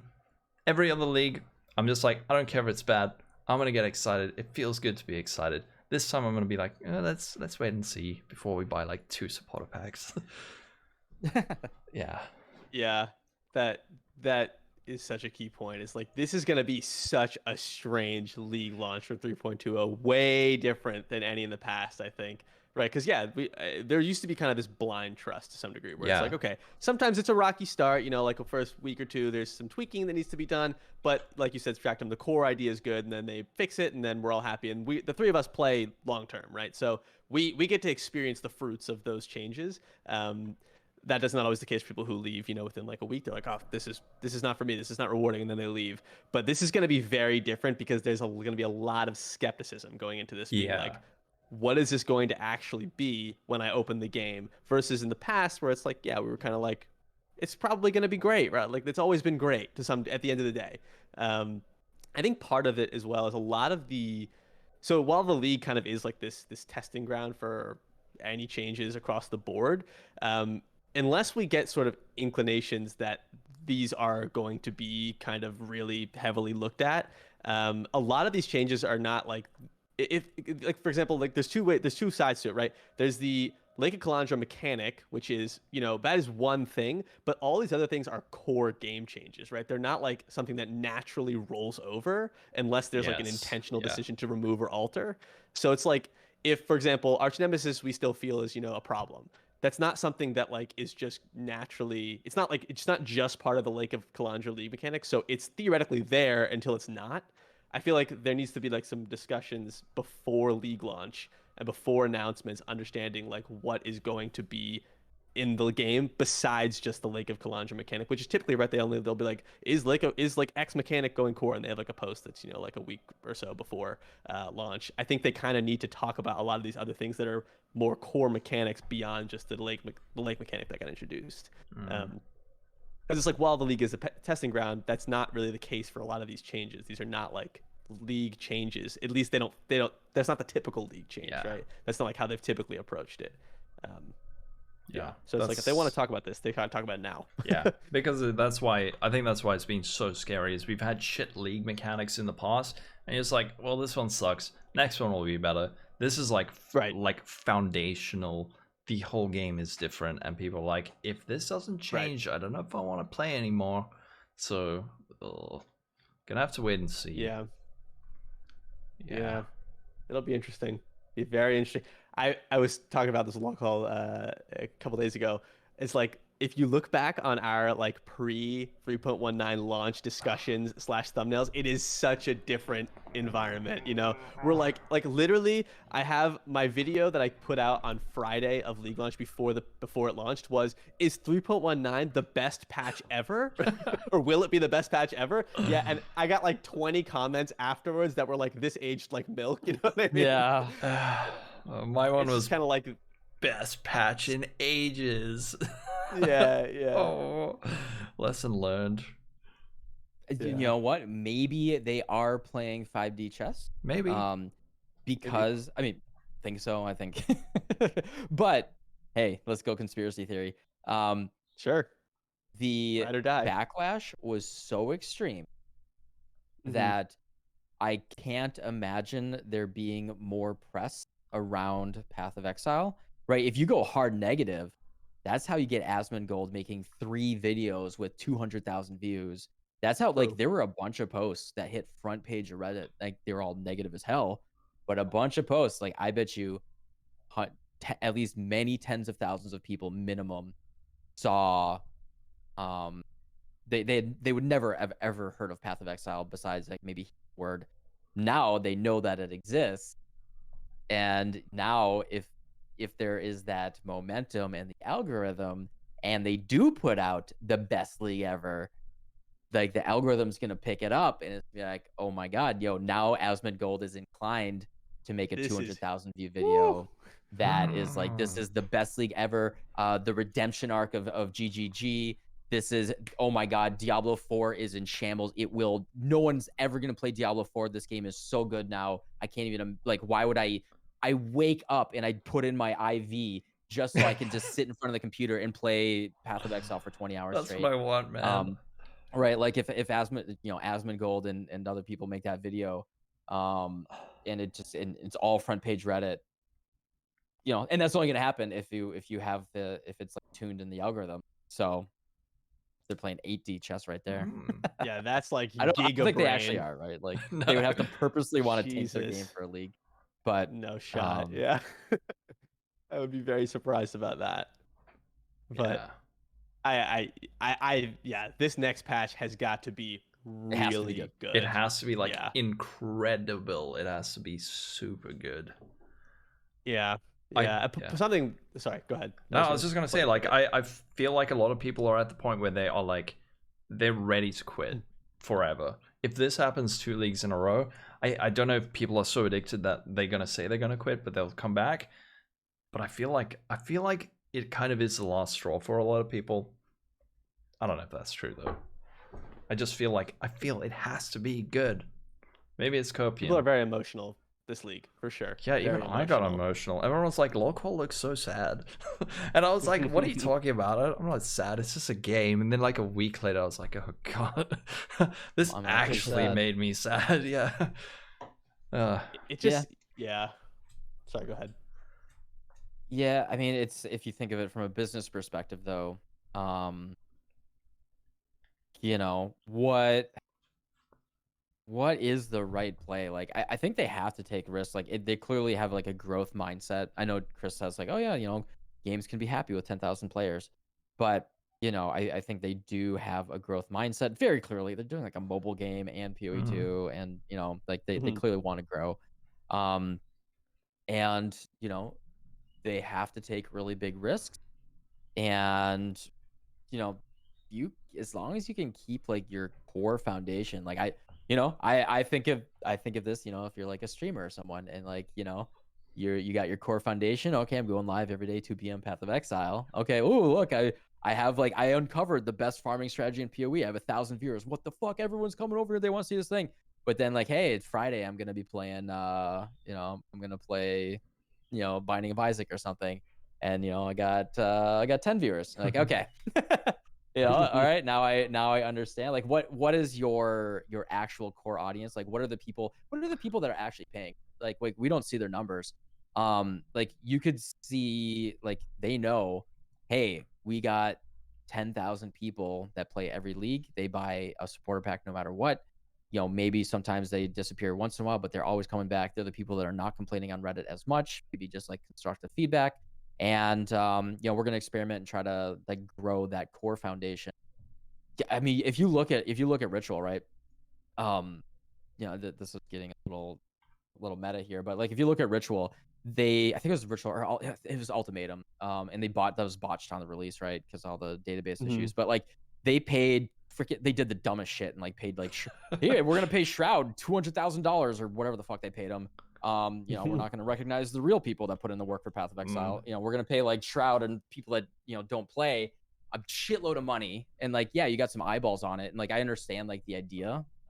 It's not a dumb idea, but I think for the investment, right, like they're very clearly focused on like bringing the more eyeballs in. How do we find more of the core people that are playing every league, that are going to play every league, that just like love the game? Right, like it like, the same way that I'm thinking about building my community and stuff is just like you have to look as over time, right? And they know like this is people that are always buying supporter packs. Once in a while you get the real nice thing is that you get those gifted subs with like, oh, people, I'm going to play one league and I get excited for buying a supporter pack, and those are your gift subs. But like the people that buy every supporter pack and they get in the mystery boxes, and those are your tier 3 subs for the last 6 months. And those are the people that you're looking to actually grow. And I think you just got to get more eyeballs in the game and experiment more, and be willing to have some churn if you want to grow that. But anyway, that's like that's how I would think about it if I were them, from a more business perspective. Yeah. Yeah. Sorry, go ahead. No, I agree. You just said something smart. I agree with it. And I don't know what to say to add to it. I was going to sort of take one point just of what you were saying. Subtractem was like this growth, like they want to grow, obviously. There was a lot of arguments on Reddit that were extremely frustrating to me, but the one in particular that really frustrated me was the Chris is trying to tank his game. And I was like, guys, how dumb are you? Get real. Like, the guy is not tanking the game intentionally. Like, that was the most. There was so many frustrating things that I was reading. The more I stayed off Reddit, the happier I was, and that has been a constant trend. But this league in particular, there were so many dumbass arguments, and I was like, Chris is not tanking his game. Like, please stop with this stupid argument. Like, that's just like, that's completely, there's no evidence. You guys are just like saying this, and like, and everyone suddenly the Chinese overlords. Oh yeah, communism. I could not. Stuff. Some of the arguments were so fucking stupid, and that one really got to me. I was just like, I couldn't read that because I was like, I'm not going to get downvoted to hell by the army if I post question mark. But God, that one really fucking bothered me. It's like, obviously they're trying to grow the game. They're not just putting all this money in and going on maintenance mode forever. Like, you know what I mean? Come on. Oh God. Yeah. Just children that don't know how business works. Like, and the thing is, like, I worked at a company that was owned by Tencent, or that was invested in by Tencent. Like I've been there. I've been in like the meetings with Tencent executives. Like, I can tell you, they are hands off as hell. They could not be more hands off, right? Like the way that Tencent looks at GG is like, yeah, we got the Chinese version, that, and if anything, like the Chinese version, probably they don't care. It's a giga multinational conglomerate that like they make a $10 billion every single year. Like GGG is like, did you know that if we happen to also have a holding in New Zealand, we can write off 0.01% of our taxes in Denmark because they have some sort of treaty with New Zealand. And then if we write off that 0.01% taxes in Denmark, that actually allows us to incorporate LLCs in Alaska, which then will drop off 0.001% of our taxes in Alaska. And that actually translates to $100 million a year profit. And as long as the GGG still exists and isn't losing us money. It is just a win-win. It's just a line item on a balance sheet. They could not care less. But yeah, they're like, no, they're tanking the company, and then Tencent's gonna come in with executives and like reorganize, and then if the company gets tanked enough, Chris Wilson can buy back the shares, and like all these crazy conspiracy theories. Like, Nah. Tencent probably doesn't even remember that GGG exists. Like, people have no idea the scale that company is at. The game is, and they're so hands off. Yeah. They own fucking Riot. Like Riot is 200 times the size. You know what I mean? Yeah. Like, come on. Oh god, there's so many arguments now. It's just like this is just shows how people just have no clue what they're talking about on a lot of this stuff. We need to have Bothered like the hell out of me. Three Guys One Atlas After Dark, where we just go on Reddit, find the worst arguments and bonus. Yeah, that's the paid edition. You just replace my camera with Rip Bozo. Yeah. Yeah, exactly. We'll just Photoshop cigars into all of our mouths. We have to like stay perfectly still. There we go. Reddit roast. Yeah, honestly. Maybe I know we're a bit over here, so please shut me down if you don't want to hit on this. But I know we kind of talked for just a minute about sort of the D4 stuff that was going on there, because obviously that's relevant as far as it comes for PoE, and just in terms of obviously D4 is will be a competitor for PoE to some degree. They're in the same genre, of course. So I know I've seen the footage. I know you all have not. But obviously there's been some release data. They've had news posts about D4 for the last year, 2 years, whatever it is, talking about some of this stuff. A lot of it to me is deeply troubling, from just like someone who wants it to be like a fun game. From Activision Blizzard? What? I know. Great. Whoa! I trust them. They've been so much. good They've for so long. Betrayed me. Oh my god! They've been so good for so long. Company. Actually, banger after banger, and yet somehow, yeah, D4 to me has felt, from what I've seen, more like an MMO. Like I think in some news post a while ago, right? They talked about like world bosses, and I was kind of like, I don't know about that. I don't want to have to play with other people to play the game. That's like literally DOA for me. Like I that's an unplayable thing for me. I don't like, as much as I know I was saying I've been playing a little World of Warcraft here and there. Like I admit that. This is a safe space, right? But we're judging. But yeah, but like that's not. I wouldn't want to play PoE. Oh no, you know what dude! I mean? Imagine, like, to do Maven, you have to find a party of 20 people, group finder, and she only spawns once every 2 hours. Oh fuck! No. Yeah, I have to imagine that if there's these world boss scenarios, which they've talked about, then there is other similar-ish content that's going to appear in the same vein. Right? That's not going to be it, right? That's not going to be the only multiplayer experience. Makes me very cautious. Very cautious. Yeah. Granted, I think everyone is going to be skeptical regardless, because Blizzard has been such a shit show for so many years. But yeah, I don't know. We don't have to spend too much time on this. Yeah, I'm not too stressed about Diablo 4 in any way. My full expectation is gonna be really fun for a week, and then you're gonna realize that it's kind of shallow, and you won't play it for like a year, and then they'll release an expansion, and you'll play that, and it'll be fun for a bit. I think it will be. We'll it's like Blizzard, man. Blizzard puts out really fun games, but especially lately, like D3, where's the depth, man? Like, I don't know. What I mean is, I don't care if it's shit. I don't care if I don't like it. I'm still gonna play it. I still expect it to be fun, but if it sucks, that's okay. I learned my lesson with Diablo 3. I hyped that up in my brain for literally 8 years. 8 years, since I was 13 years old. I would go on forums. There was a forum called Battle Forums. We would talk about Diablo 3 and like all these rumors that were coming out, and like I literally built up hype for 8 years, and then it came out. I was devastated. So I'm not gonna let it happen again. It can suck, and that's all right. Fair enough. What about you, Sub? Fair enough. Do you care? I hope they have a real money trading house so I can script it again and make a few $1,000s. Yes, dude. That was really cool. That was cool in Diablo 3. Yeah, I made good money. So good. Yeah, like it's I mean, Blizzard's just right? Like it's the creative integrity. Like they're not the company that they were. It's just Activision now.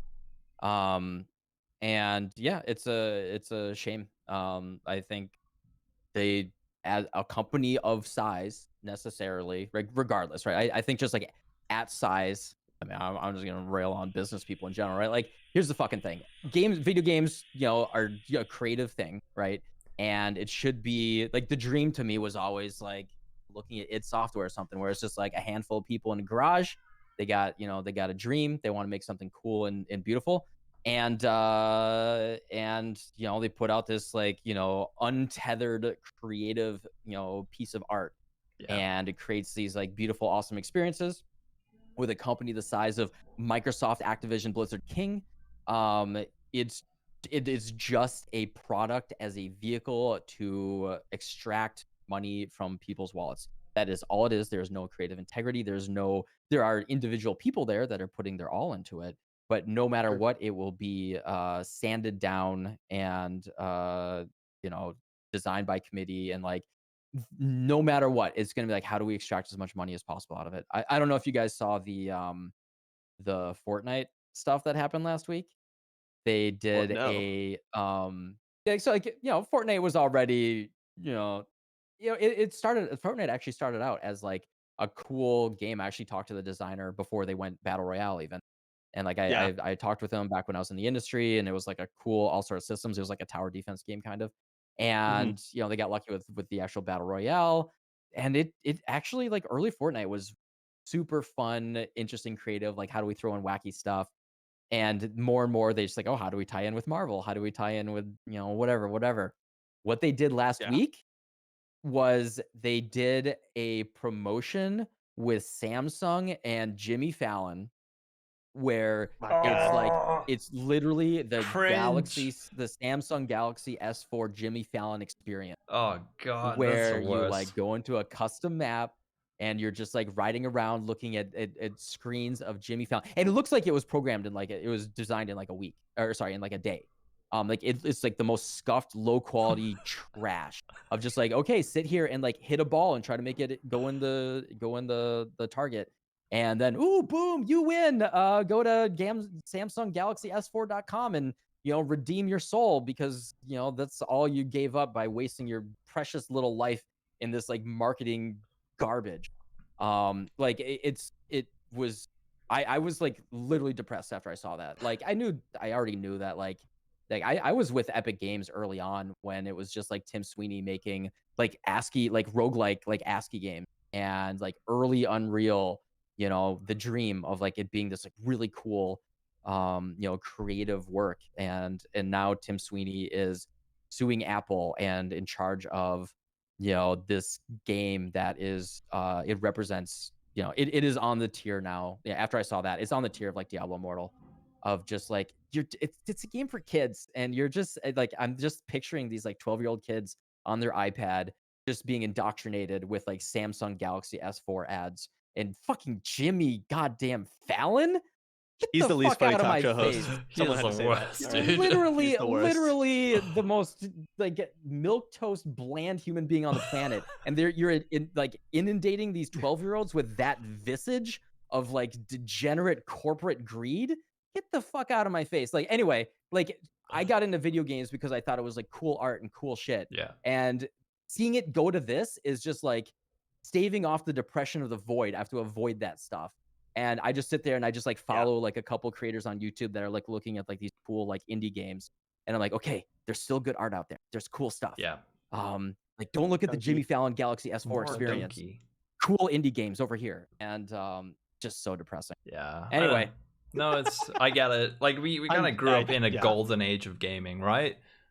Not that there are not good games now, but it was free of that corporatism to an extent. At least maybe I was too young to notice it, but it definitely I mean, felt avoid like the it. Noid, the 7-Up Oh, I tie-in love of, that or game.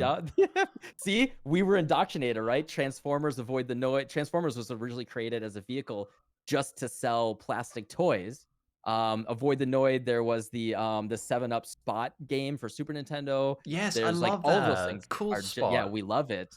because we didn't know better. And now these you're fucking right. kids are gonna love the Galaxy S4 and Jimmy Fallon. Shit. And Okay. can you name a worse fate for humanity? Okay. All right.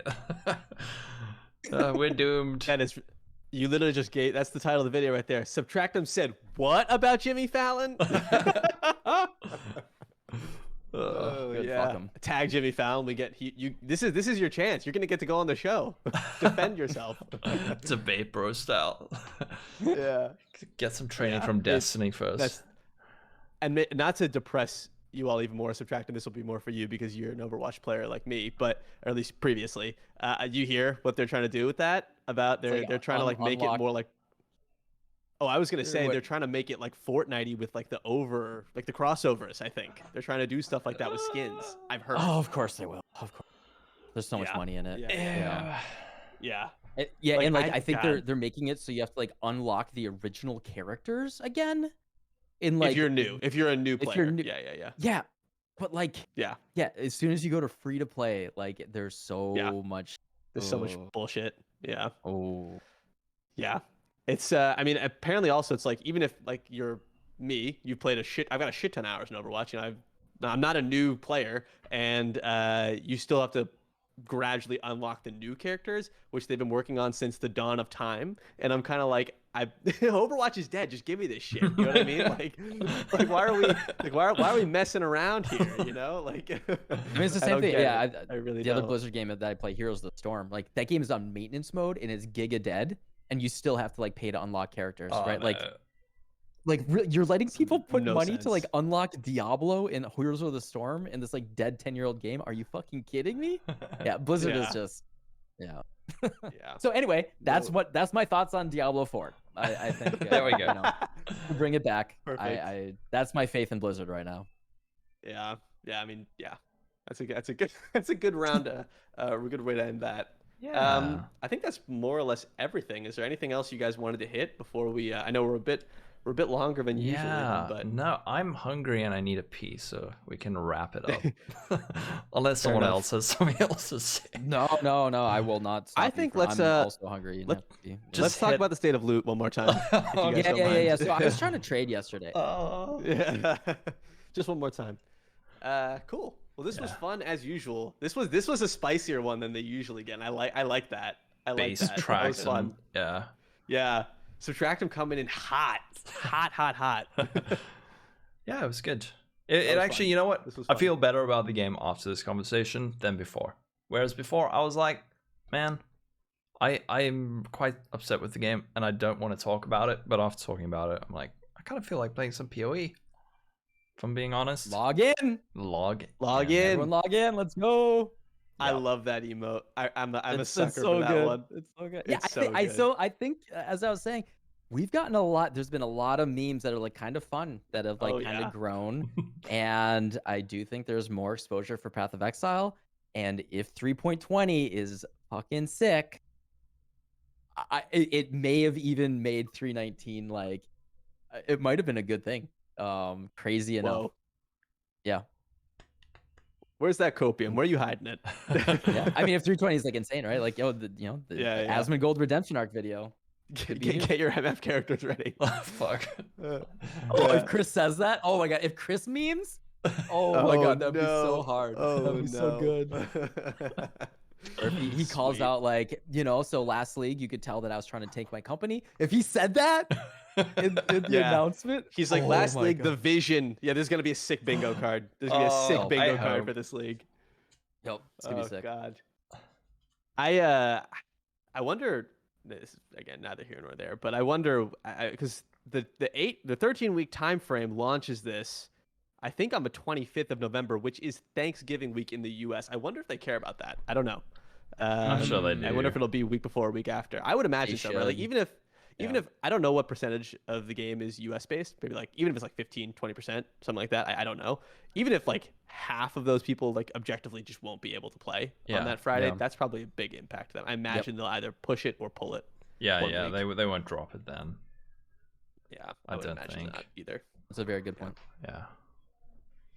Cool. All right. Well, good stuff, guys. should we do around the table, just who we all are? I'm assuming everybody here knows who, knows who we are, but maybe not. I don't know. You guys want to do that? All right. Well, we're on Lolcohol's channel, so theoretically they know who you are. I'm here. Link this in the description below. There you go. Subtract it. Boom. Go ahead. Yep. Everything Subtractem, and I hate Jimmy Fallon. Whoa. He just won't stop. He just can't stop the digs. Hot take. Jimmy Fallon's not funny. Whoa. I mean, yes, 100% agree. Yep. YouTube Omicid, Twitch Omicid GG, and that's me. That's everything. Cool. There we go. Good. Really fun, guys. Good stuff. Good stuff. Do we say bye now and then pretend to end for the video? Bye. Bye. Bye.